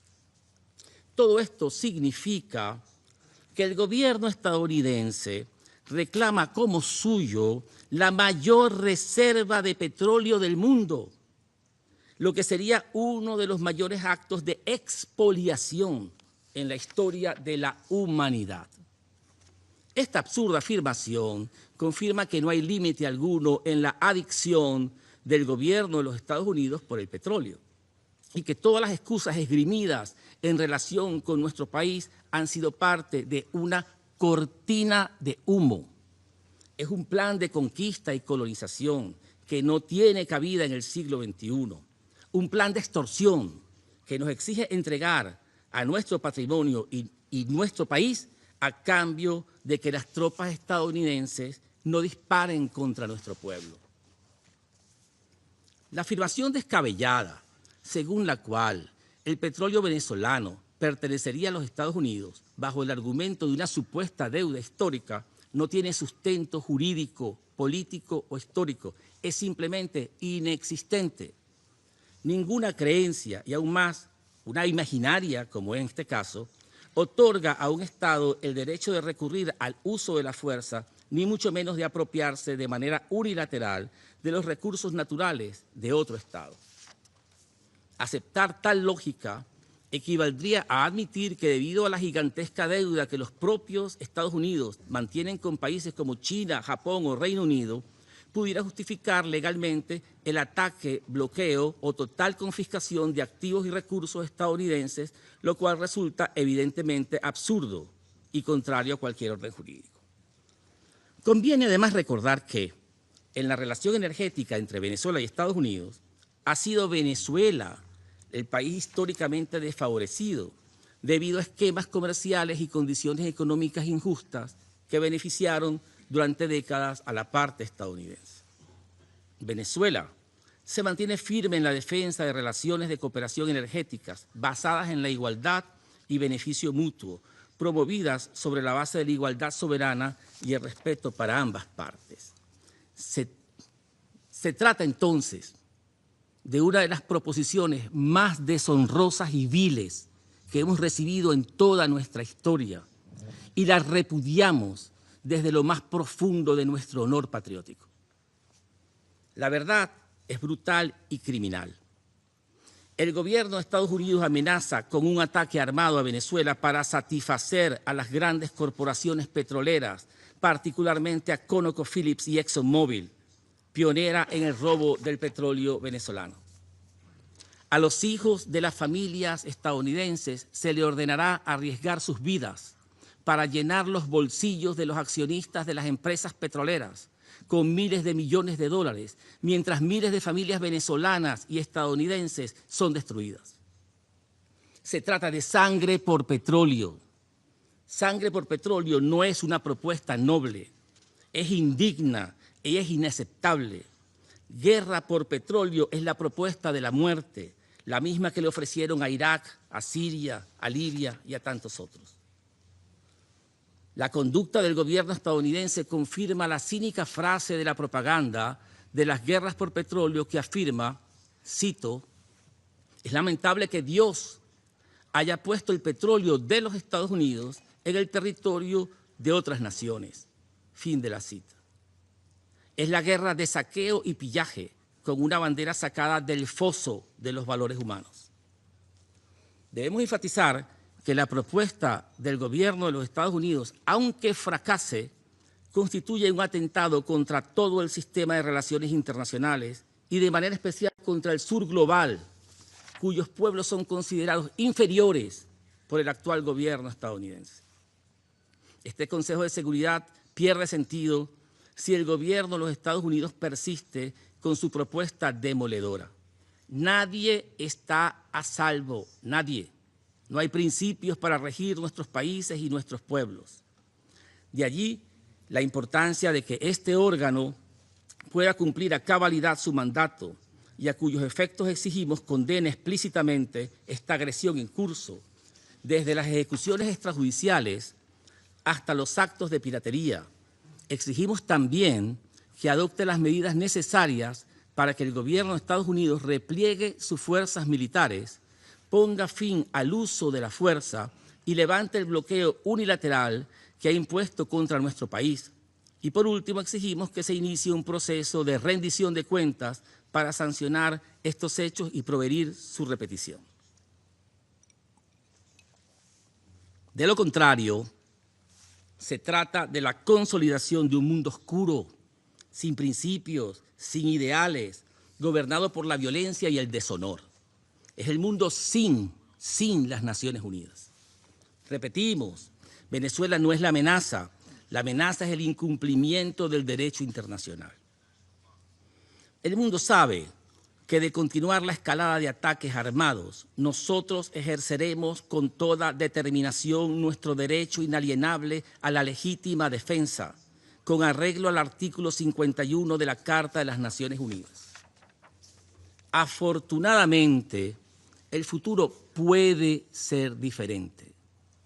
Todos hemos visto cómo, a pesar de la propaganda guerrerista, la gran mayoría del pueblo de los Estados Unidos rechaza cualquier intento de guerra con Venezuela y exige el fin de la agresión en repudio a la destructiva ideología de las guerras sin fin. No existe tensión alguna entre los pueblos de los Estados Unidos y Venezuela. No existe. En Venezuela, nuestro pueblo está en paz, unido, lleno de fe patriótica, decidido a defender su tierra, su familia, su patrimonio, su historia y su honor. El Orinoco siempre será venezolano. No hay fuerza en la tierra que nos arrebate nuestro derecho a la existencia. Señor presidente, para finalizar, permítame ahora dirigir unas breves palabras a nuestro pueblo. Es un honor para nosotros representar aquí la voz de millones de venezolanas y venezolanos que están en nuestra patria trabajando serenamente por defender nuestro derecho a vivir en paz. Millones de mujeres y hombres que trabajan en los campos y ciudades, en las fábricas y en las escuelas, en los hospitales y en la Fuerza Armada Nacional Bolivariana, construyendo una nación digna, independiente y soberana. Todos debemos estar orgullosos de vivir este momento estelar de nuestra historia, este momento de ejercer la defensa de nuestra patria cuando una potencia extranjera llena de soberbia cree que puede convertirnos en colonia. Las venezolanas y venezolanos damos gracias a la vida por haber dado la oportunidad de luchar por nuestra segunda independencia y mostrarle al mundo de qué estamos hechos, de optimismo, de orgullo y de amor por la patria. Llegó el momento de unirnos en la defensa de lo que es nuestro. Hoy, cuando llenos de alegría nos preparamos para celebrar en familia la Navidad, recordemos también todos los esfuerzos de nuestros antepasados que nos entregaron la nación para cuidarla para nuestros hijos y para nuestras hijas. Hoy somos responsables de defender nuestro pasado, nuestro presente y nuestro futuro. Derrotemos el despotismo que levanta la voz. Gloria al bravo pueblo que el yugo lanzó.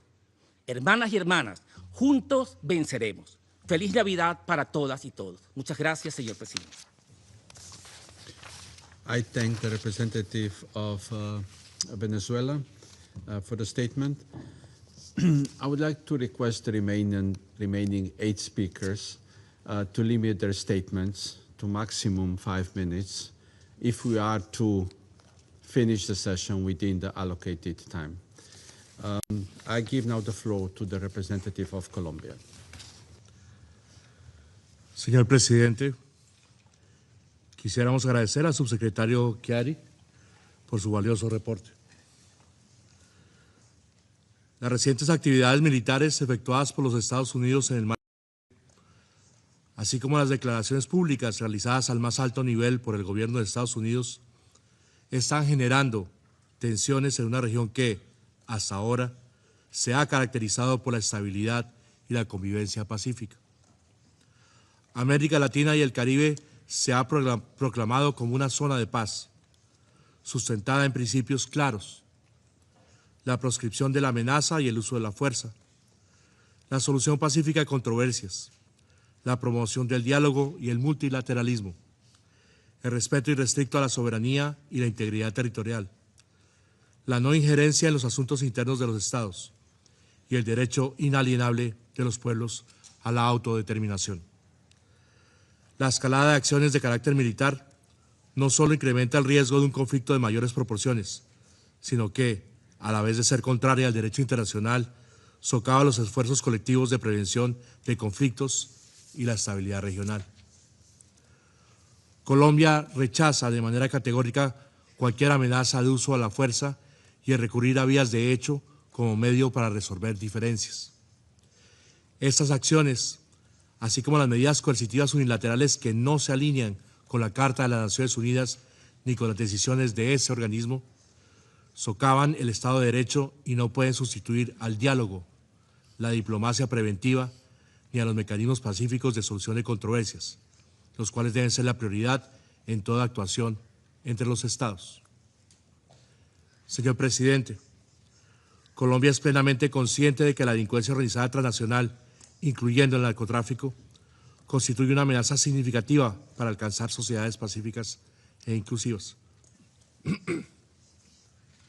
Sea esta la oportunidad para recalcar que Colombia ha demostrado un compromiso sostenido y verificable en la lucha contra el tráfico ilícito de estupefacientes y otras formas de delincuencia transnacional, como lo evidencia las cifras récord de incautaciones y operaciones conjuntas realizadas en estricto apego al derecho internacional, a la proporcionalidad y necesidad y al respeto por los derechos humanos. En ese sentido, hacemos un llamado a fortalecer la cooperación y coordinación regional e internacional de manera coherente con el principio de responsabilidad común y compartida y en el marco de los instrumentos legales y convenios internacionales vigentes. Lo anterior con el objetivo de construir un entorno seguro y estable en beneficio de nuestros pueblos y combatir así, en cumplimiento estricto de las obligaciones internacionales y la cooperación, todas las manifestaciones del delito transnacional. En ningún caso se debe permitir respuestas extrajudiciales ante actividades de la delincuencia organizada transnacional y o ataques contra la población civil y contra bienes de carácter civil. El silencio frente a hechos que amenazan la paz y la seguridad internacional no contribuye al descalamiento ni a la protección de los más vulnerables. Toda acción u omisión que no esté orientada a la paz no debe pasar impávida ante este Consejo, quien tiene la responsabilidad de alzar la voz y promover acciones coherentes con su mandato de mantener la paz y la seguridad internacionales. Colombia reitera su firme compromiso con la defensa de la paz, la estabilidad, la democracia y el desarrollo en toda la región, convencida de que solo a través del respeto mutuo, el apego irrestricto al derecho internacional, la cooperación multilateral y el diálogo se construyen soluciones duraderas. El combate a la delincuencia organizada transnacional debe realizarse exclusivamente bajo el respeto irrestricto de las normas internacionales vigentes, sin recurrir a acciones extrajudiciales ni a interpretaciones que pretendan justificar el uso de la fuerza más allá de los supuestos previstos en la Carta. Urgimos en ese sentido a todas las partes a actuar con responsabilidad, contención y con la voluntad política de respetar la Carta de las Naciones Unidas y recurrir a la mediación y al diálogo, inclusive facilitado por la región, como único método válido para solucionar las diferencias. Agradezco, presidente. I thank the representative of Colombia for the statement, and I give the floor to the representative of Chile. Gracias, señor presidente. Chile agradece a Eslovenia por la convocatoria a esta sesión informativa abierta bajo el punto del orden del día amenazas a la paz y la seguridad. Agradecemos asimismo la intervención del señor Khaled, Khiari, subsecretario general para Oriente Medio, Asia y el Pacífico. Señor presidente, Chile desea expresar su profunda preocupación por el despliegue de operaciones militares a gran escala en el Caribe y rechazar cualquier acción armada que pueda poner en peligro la estabilidad y la paz en la región. Estas consideraciones recuerdan la importancia de respetar el derecho internacional, la soberanía y la integridad territorial, la solución pacífica de las controversias, la prohibición de la amenaza o el uso de la fuerza y el respeto de los derechos humanos. Chile desea subrayar además la necesidad urgente de continuar realizando esfuerzos coordinados para enfrentar la amenaza del crimen organizado transnacional, así como la convicción de que América Latina y el Caribe deben seguir siendo una zona de paz. Mi país ha sido consistente en su posición. Chile no reconoce la legitimidad del actual régimen encabezado por el señor Nicolás Maduro. Debido a la ausencia de condiciones democráticas, garantías electorales y respeto pleno al Estado de Derecho. Al mismo tiempo, reafirmamos que nuestra postura se orienta siempre a la defensa del pueblo venezolano, cuyos derechos y dignidad deben situarse en el centro de cualquier consideración internacional. El escenario de tensión, como el que estamos observando, no nos hace olvidar el prolongado deterioro de las instituciones, las restricciones a los derechos civiles y políticos y la falta de espacios efectivos de participación democrática. A ello se suma una grave crisis humanitaria y migratoria que se ha convertido en una de las mayores situaciones de desplazamiento del mundo contemporáneo. Millones de venezolanas y venezolanos se han visto forzados a abandonar su país en busca de seguridad, atención básica y oportunidades, generando enormes desafíos humanitarios tanto dentro de Venezuela como en los países de acogida de la región, incluido el nuestro. En este contexto, Chile desea subrayar de manera especial los riesgos que implicaría cualquier escalada militar o conflicto armado. Una confrontación de esta naturaleza tendría consecuencias humanitarias devastadoras, profundizaría el sufrimiento de la población civil y agravaría aún más las dinámicas de desplazamiento, inseguridad y vulnerabilidad. Cualquier diferencia debe abordarse exclusivamente a través de medios pacíficos, en estricto respeto del derecho internacional, la soberanía de los Estados y la prohibición del uso o la amenaza de la fuerza. Señor presidente, frente a este escenario complejo, Chile considera valioso el papel que pueden desempeñar los mecanismos multilaterales de diálogo y prevención. En ese espíritu, vemos con especial atención el rol de las Naciones Unidas y, en particular, el papel que pueden jugar el secretario general y este mismo Consejo, con el consentimiento de las partes pertinentes para contribuir a la reducción de tensiones y a la búsqueda de entendimientos que favorezcan una salida pacífica y sostenible. El liderazgo prudente y la experiencia acumulada por nuestra organización pueden ser un apoyo relevante para evitar un mayor deterioro de la situación y para mantener abiertos los canales de comunicación. Señor presidente, nuestra convicción es clara. Los desafíos que enfrenta Venezuela no tienen una solución militar. Solo podrán abordarse mediante procesos pacíficos, graduales e inclusivos, que consideren las legítimas aspiraciones del pueblo venezolano y prioricen la protección de la población civil. Chile reitera su disposición a respaldar iniciativas constructivas que apunten en esa dirección y a trabajar junto a los países de la región y a la comunidad internacional en favor de la estabilidad, el entendimiento mutuo y el respeto de los principios que sustentan esta organización. Gracias, presidente. I thank the representative of Chile for the statement, and I give the floor to the representative of Argentina. Buenas tardes. La República Argentina agradece a la Presidencia de Eslovenia por la convocatoria de esta sesión informativa. Señor Presidente, la Argentina desea expresar que una vez más su profunda preocupación por la grave situación en Venezuela.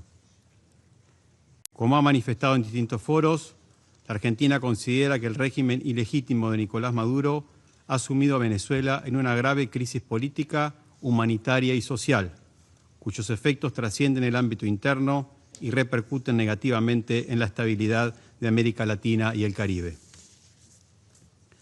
La persistencia de la impunidad y el debilitamiento del Estado de Derecho en Venezuela, la desestabilización política e institucional y la proyección del crimen organizado transnacional constituyen una amenaza concreta para la seguridad del hemisferio. Desde el inicio de la gestión del presidente Milei, la Argentina ha condenado con firmeza lo que está ocurriendo en Venezuela.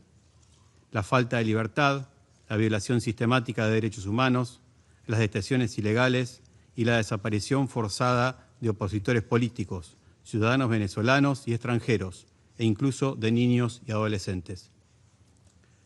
La paz, la libertad y la democracia en América Latina han sido puestas en jaque por un régimen carente de legitimidad política, que no permite elecciones libres ni democráticas y que desconoce la voluntad soberana del pueblo venezolano, expresada de manera contundente en las urnas en favor de Edmundo González Urrutia, a quien la Argentina reconoce como presidente electo en Venezuela.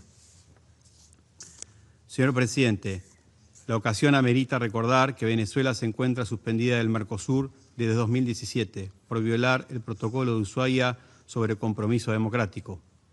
El mismo establece la democracia como condición esencial para la integración regional, permitiendo la suspensión de cualquier Estado miembro en caso de ruptura del orden democrático o constitucional y aplicando sanciones automáticas para proteger los valores y el Estado de Derecho en la región.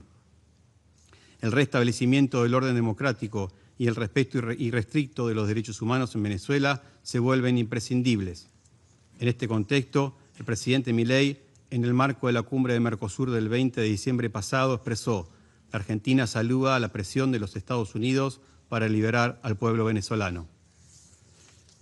Tampoco puede haber verdadera seguridad en América Latina mientras la vida, la libertad y la estabilidad de nuestros países se vean permanentemente amenazadas por el narcotráfico, el terrorismo y el crimen transnacional organizado.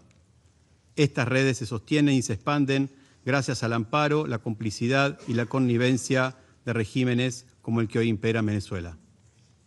Por último, señor presidente, la Argentina subraya la responsabilidad de la comunidad internacional de pronunciarse con claridad y determinación frente al régimen de Maduro, exigir la liberación de los presos políticos, entre ellos el ciudadano argentino Nahuel Gallo, quien continúa detenido ilegalmente en Venezuela desde el 8 de diciembre de 2024, y garantizar el retorno de la libertad, la democracia, el respeto de los derechos humanos y la prosperidad económica en Venezuela.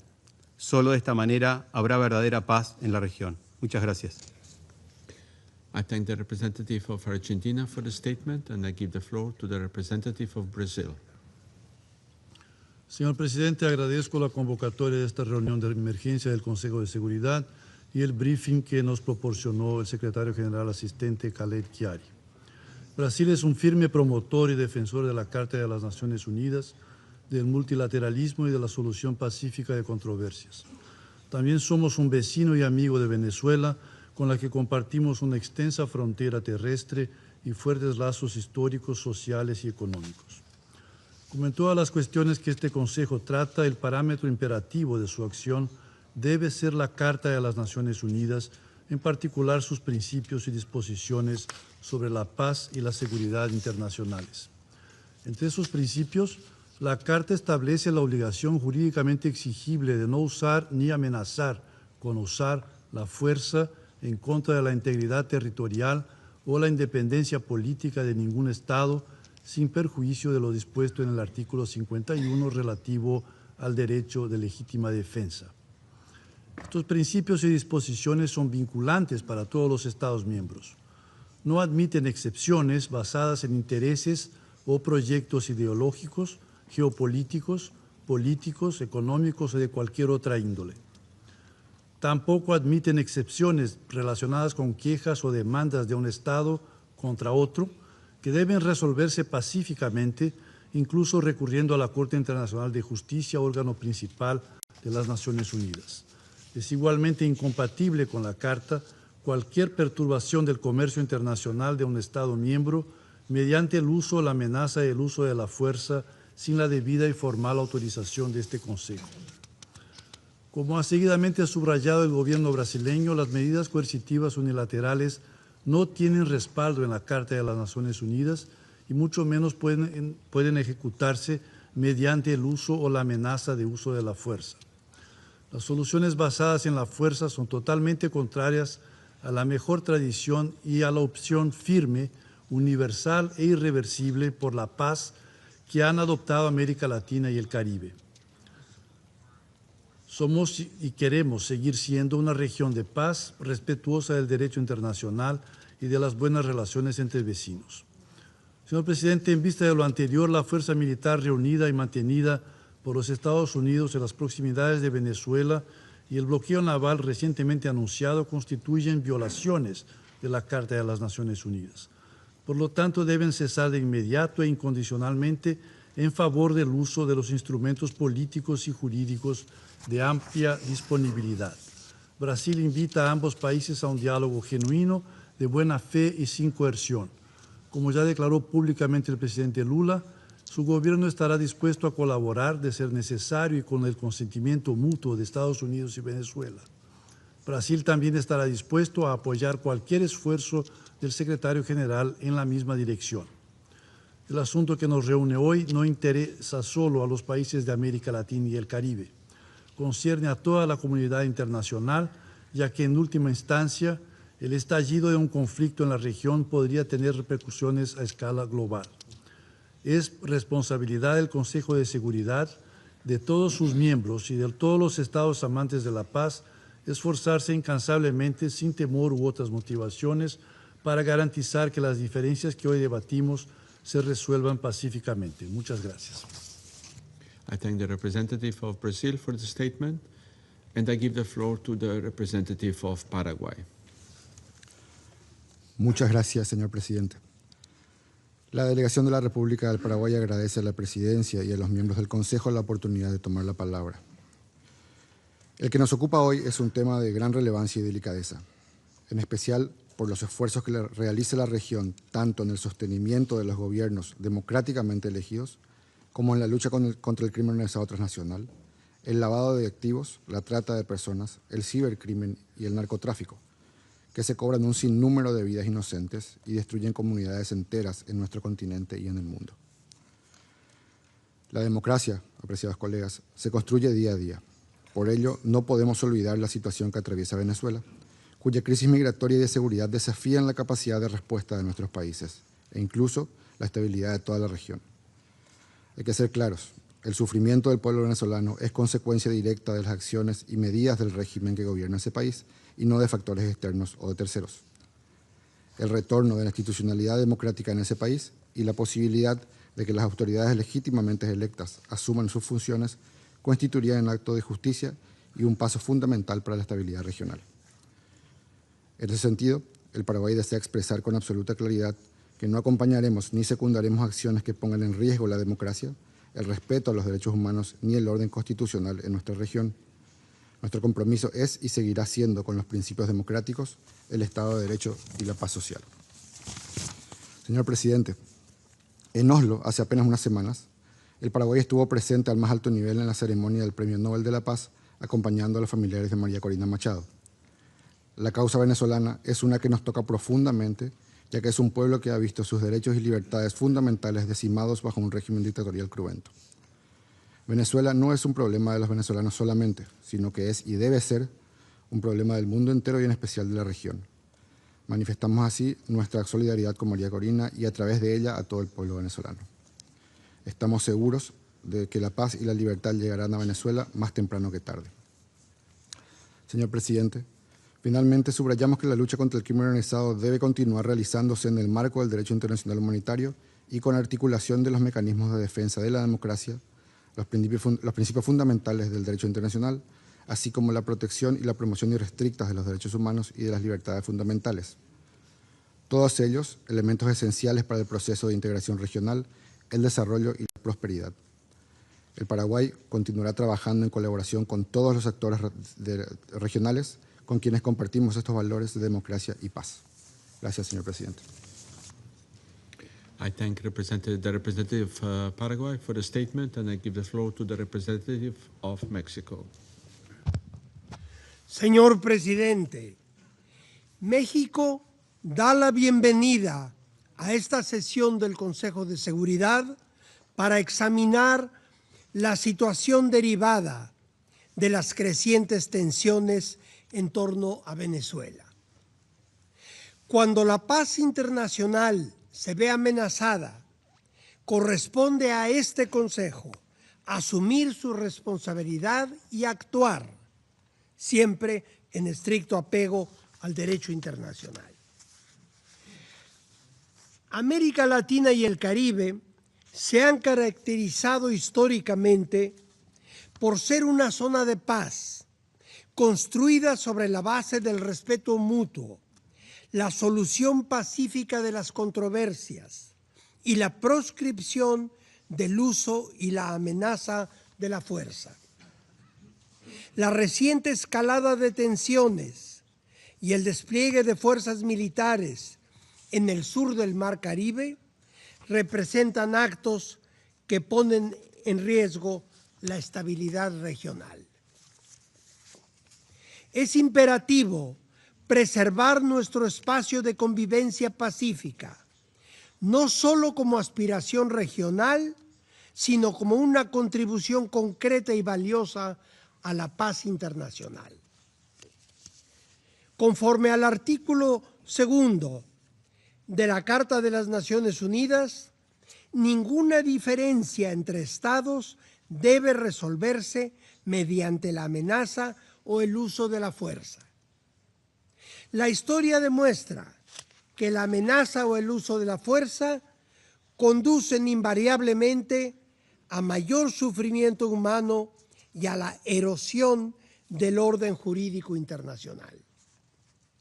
Con base en los principios constitucionales de política exterior de México, en particular la no intervención, la solución pacífica de controversias, la proscripción de la amenaza o el uso de la fuerza en las relaciones internacionales y la lucha por la paz y la seguridad internacionales, reiteramos firmemente que sin importar del país o región de que se trate, el diálogo y la negociación son las únicas vías legítimas y eficaces para resolver en el largo plazo las diferencias existentes.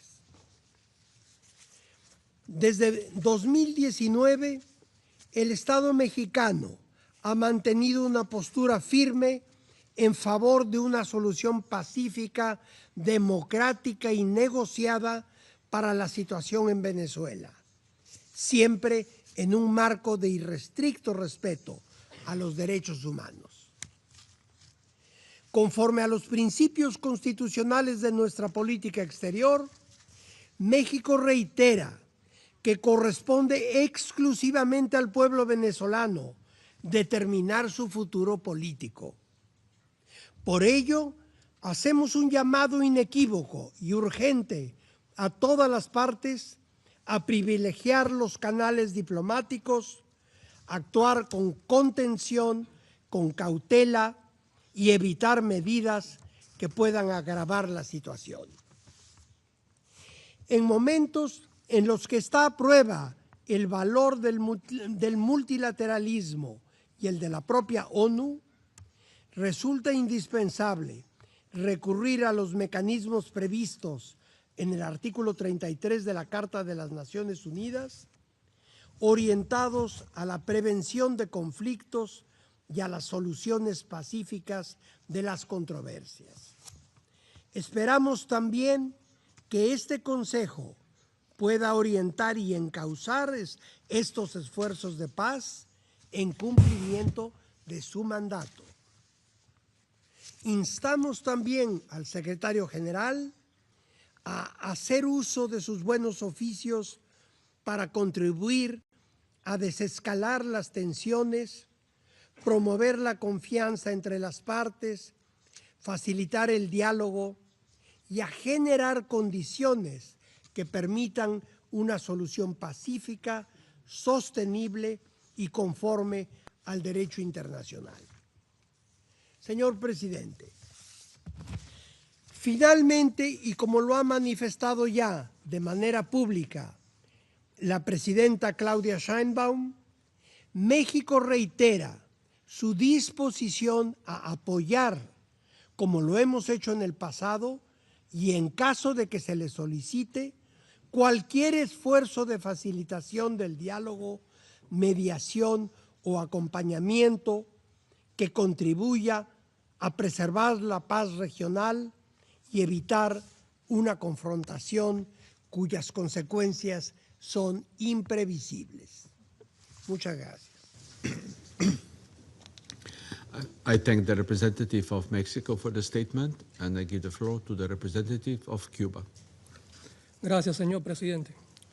Señor presidente, hace apenas 8 días, Cuba denunció en este órgano la peligrosa escalada de agresiones del gobierno de los Estados Unidos contra la República Bolivariana de Venezuela, que constituye una flagrante violación de los propósitos y principios de la Carta de las Naciones Unidas y en particular del artículo 2 en lo que respecta a la igualdad soberana de los Estados, la prohibición de la amenaza o uso de la fuerza, la no intervención en asuntos internos y el arreglo de las controversias internacionales por medios pacíficos.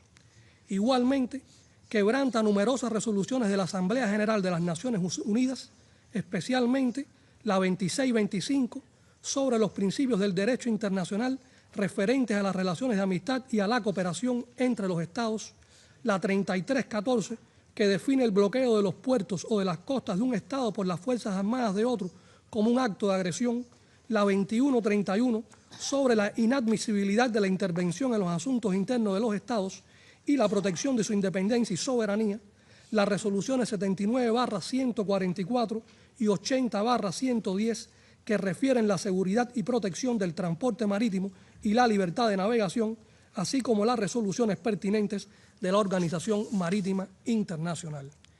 Asimismo, contravienen numerosas resoluciones de la ONU sobre las medidas para eliminar el terrorismo internacional y las del Consejo de Seguridad relativas a las amenazas de la paz y la seguridad internacionales causadas por actos terroristas.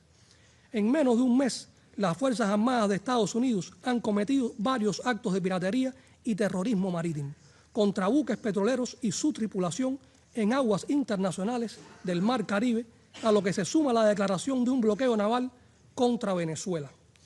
La actuación irresponsable del gobierno estadounidense parece no tener límites. Impone la aplicación de la ley fuera de su territorio y lejos de sus costas, donde no tiene jurisdicción, utilizando el asalto y la apropiación de bienes. Esto se inscribe en la escalada de Estados Unidos para impedir el legítimo derecho de Venezuela a utilizar y comercializar libremente sus recursos naturales con otras naciones, incluidos los suministros de hidrocarburos a Cuba.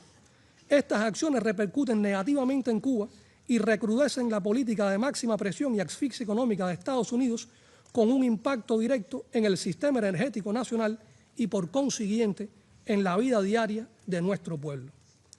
Reiteramos que el gobierno de Estados Unidos irrespeta y viola gravemente el derecho internacional, el régimen establecido en el derecho del mar, la libertad de navegación y comercio y el convenio para la represión de actos ilícitos contra la seguridad de la navegación marítima.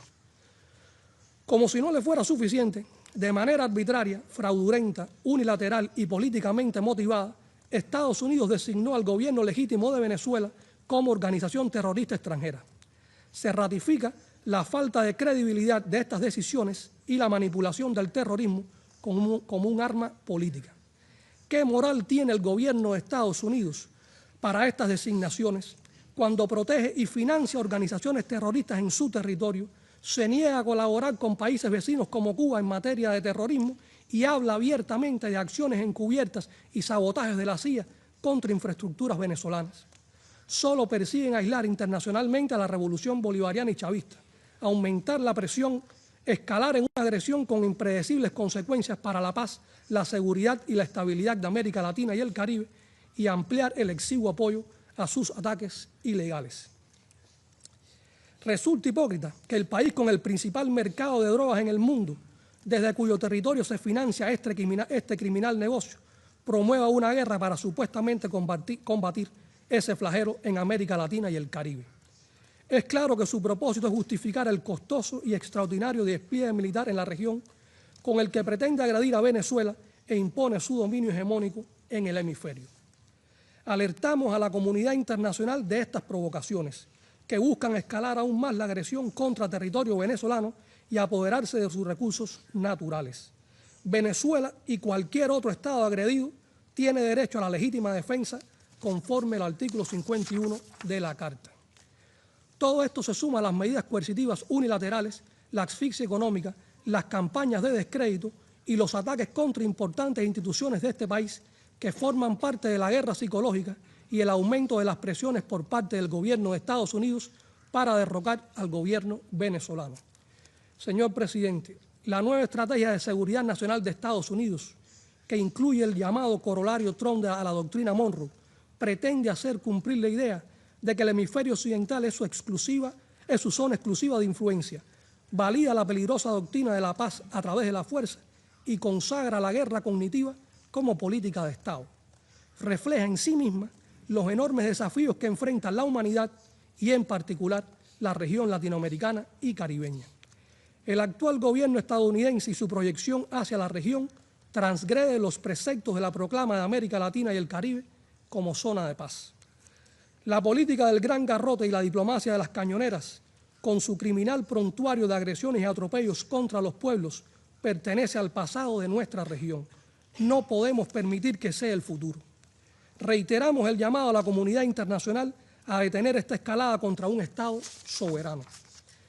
El despliegue naval ostensible, exagerado e injustificado de las fuerzas estadounidenses en el Mar Caribe, junto a la deliberada amenaza de agresión militar contra la nación bolivariana, tiene consecuencias impredecibles para la estabilidad política, social y económica de toda la región. Ello revela un propósito hegemónico y criminal y requiere una condena universal. Señor presidente, rechazamos la prórroga de sanciones y medidas coercitivas unilaterales de la Unión Europea contra Venezuela, contrarias al derecho internacional y la Carta de las Naciones Unidas, que buscan aumentar la presión contra el gobierno venezolano y se alinean a los intereses agresivos y neocolonialistas estadounidenses. Cuba reafirma su total y firme apoyo al presidente constitucional Nicolás Maduro, a la revolución bolivariana y chavista y a su unión cívico-militar. Demandamos el respeto irrestricto a la soberanía, la independencia y el derecho de Venezuela a decidir libremente su destino sin injerencias externas. No es la primera vez que se intenta someter a América Latina y el Caribe bajo pretensiones hegemónicas. Estamos convencidos que no será tampoco la última en que los pueblos de la región sepan determinar su futuro y abogar por su legítimo derecho a vivir en paz. Muchas gracias. I thank the representative of Cuba for the statement, and I give the floor to the representative of Nicaragua. Muchas gracias, señor presidente. Nicaragua expresa su plena y permanente solidaridad inquebrantable, fraterna y militante con el gobierno constitucional del presidente Nicolás Maduro Moros. Con ustedes siempre, compañeros y compañeras. Con el pueblo chavista y bolivariano y con las Fuerzas Armadas Nacional Bolivarianas de Venezuela. La soberanía e integridad territorial de Venezuela se respeta. Es parte integral de nuestra América Latina y caribeña. Su lucha es nuestra lucha. Reconocemos su inquebrantable resistencia frente a la maquinaria imperial y honramos la memoria del comandante Hugo Chávez, cuyo legado de soberanía y unidad late con fuerza en el corazón de toda la patria grande. Reafirmamos nuestra solidaridad inquebrantable con el gobierno y pueblo venezolano, que resisten ante las amenazas y ataques del imperialismo. Su lucha por la paz, la justicia y el derecho a construir su propio destino es una causa que asumimos como propia. Señor presidente, Nicaragua denuncia categóricamente los actos de piratería moderna, en este caso, el saqueo de los recursos de Venezuela. Denunciamos que estos robos, el secuestro de buques petroleros y el despojo de activos financieros atentan contra la soberanía del pueblo de Venezuela y constituyen un peligroso atentado contra la paz y la estabilidad de toda la región de América Latina y el Caribe, con consecuencias que impactan catastróficamente en el comercio y la navegación mundial. Condenamos enérgicamente las agresiones y hostilidades continuas e intensificadas hacia Venezuela, que se han traducido en un bloqueo económico criminal y en una guerra híbrida diseñada para infligir el máximo sufrimiento a su población civil.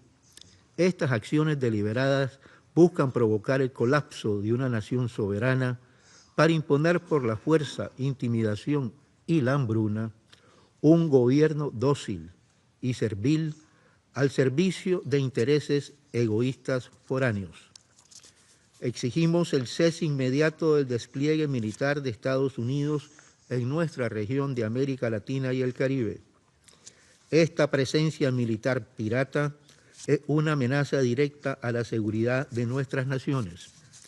Estas políticas de agresión son un descarado acto para cambiar gobiernos legítima y democráticamente electos. Demandamos poner fin a las acciones imperialistas y colonizadoras de los Estados Unidos en nuestra región. E instamos a la comunidad internacional a preservar y respetar el espíritu y los principios fundamentales de la Carta de las Naciones Unidas, tales como abstenerse de recurrir a la amenaza o al uso de la fuerza contra la integridad territorial e independencia política de cualquier Estado, la no intervención, la solución pacífica de controversia y la igualdad soberana de los Estados. Señor presidente, las y los venezolanos quieren paz. Exigimos que se respete la dignidad y soberanía de su país, su derecho inalienable a comercializar sus recursos naturales libremente, y pedimos que se ponga fin de manera inmediata a todas las medidas coercitivas unilaterales y ilegales, las cuales socavan la estabilidad de la región y constituyen un castigo colectivo prohibido por el derecho internacional. Nicaragua se une al llamado del presidente constitucional Nicolás Maduro Moros y a los líderes y lideresas del mundo con conciencia para condenar estos hechos e instar a activar todos los mecanismos multilaterales necesarios para investigar, sancionar y prevenir estos actos de piratería y agresión económica. El Consejo de Seguridad y Naciones Unidas, la ONU, tiene obligación de salvaguardar la paz y seguridad internacionales. No pueden ser espectadora pasiva del saqueo de un país miembro. Nicaragua sabe que la unidad de los pueblos es más poderosa que las pretensiones hegemónicas imperiales. La solidaridad con Venezuela es un deber moral y una obligación política para quienes forjamos este mundo multipolar, justo y soberano. Reafirmamos que Nicaragua caminará junto a nuestras hermanas y hermanos venezolanos en la defensa de su patria. Venezuela no está sola. Para terminar, señor presidente, reafirmamos que la defensa de la soberanía venezolana es la defensa de la Carta de las Naciones Unidas, del derecho internacional, del principio de no intervención y autodeterminación del derecho de todos los pueblos a construir su propio destino sin coerciones extranjeras, sin amenazas o uso de la fuerza en las relaciones internacionales. Muchas gracias. I thank the representative of Nicaragua for the statement. The representative of the United States has asked for the floor to make a further statement. Thank you, Mr. President. The illegitimate Maduro regime has displayed little to no political will to counter drug-related threats and curb drug trafficking in Venezuela. In fact, it has facilitated the illicit production and distribution of narcotics, creating conditions that have allowed drug traffickers and other transnational criminal organizations to operate with impunity. It is necessary for the national security of the United States to act aggressively against these narco-traffickers, as traditional drug interdiction methods have proven ineffective at stopping the flow. The United States will continue to take decisive actions to weaken the illegitimate regime and deny Maduro and his cronies access to illicit revenues. This includes profits from the sale of oil. As Secretary Rubio said just last week, the goal here is to bring security and stability to the hemisphere, to the region we live in, which has not received enough attention, to bring the elements of American power to achieve that, to do it in partnership with as many countries as are willing to work with us in that regard. That's the goal. And with that, I thank you, Mr. President. I thank the representative of the United States for the statement. The representative of Venezuela has asked for the floor to make a further statement. I believe, sir, you made very clear your messages in your lengthy statement before, so I'll give you one more time, but I will ask you if you can be short. Thank you. Muchas gracias, señor presidente. El gobierno de los Estados Unidos de América es recalcitrante en su posición de ignorar el derecho internacional y de mentir abiertamente con respecto a la realidad venezolana.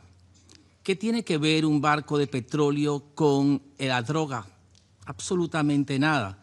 Incluso es un absurdo pensar que el dinero del petróleo se usa para financiar la droga. Sin embargo, semejante locura es repetida acá y la propaganda la magnifica. El gobierno de los Estados Unidos dice luchar contra la droga y ha perdonado al mayor traficante de droga de toda América que estaba preso en Estados Unidos con más de 400 toneladas de droga que se comprobó que traficaba. Sin embargo, lo acaban de liberar. Esa es la lucha del gobierno de los Estados Unidos contra la droga.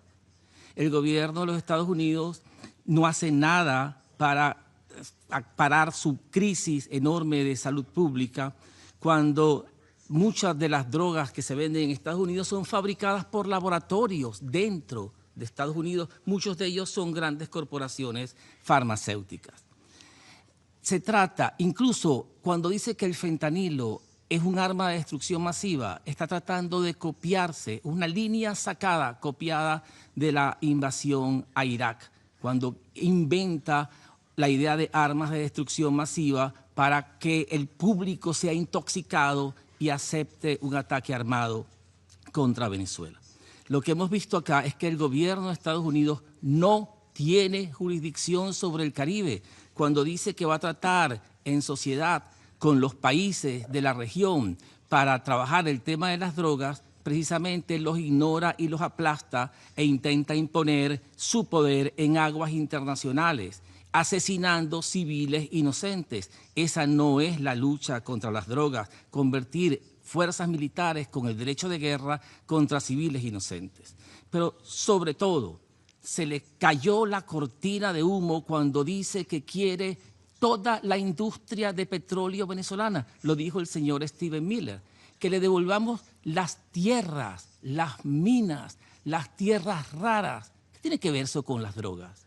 Se trata de saqueo, conquista, pillaje y destrucción. Se trata de la recolonización de Venezuela. Se trata de la reconquista de todo el continente. Es la doctrina Monroe, que es infame y es vergonzosa. Pensábamos que había terminado hace más de 150 años. Señor presidente y todos los presentes acá, Estamos ante la masiva violación de todo el derecho internacional y una inmoral e indecorosa propuesta que nosotros no podemos aceptar. Paremos la mentira, trabajemos con la verdad, trabajemos con la diplomacia. Muchas gracias, señor presidente. I thank the representative of Venezuela for the statement. There are no more names inscribed on the list of speakers. The meeting is adjourned.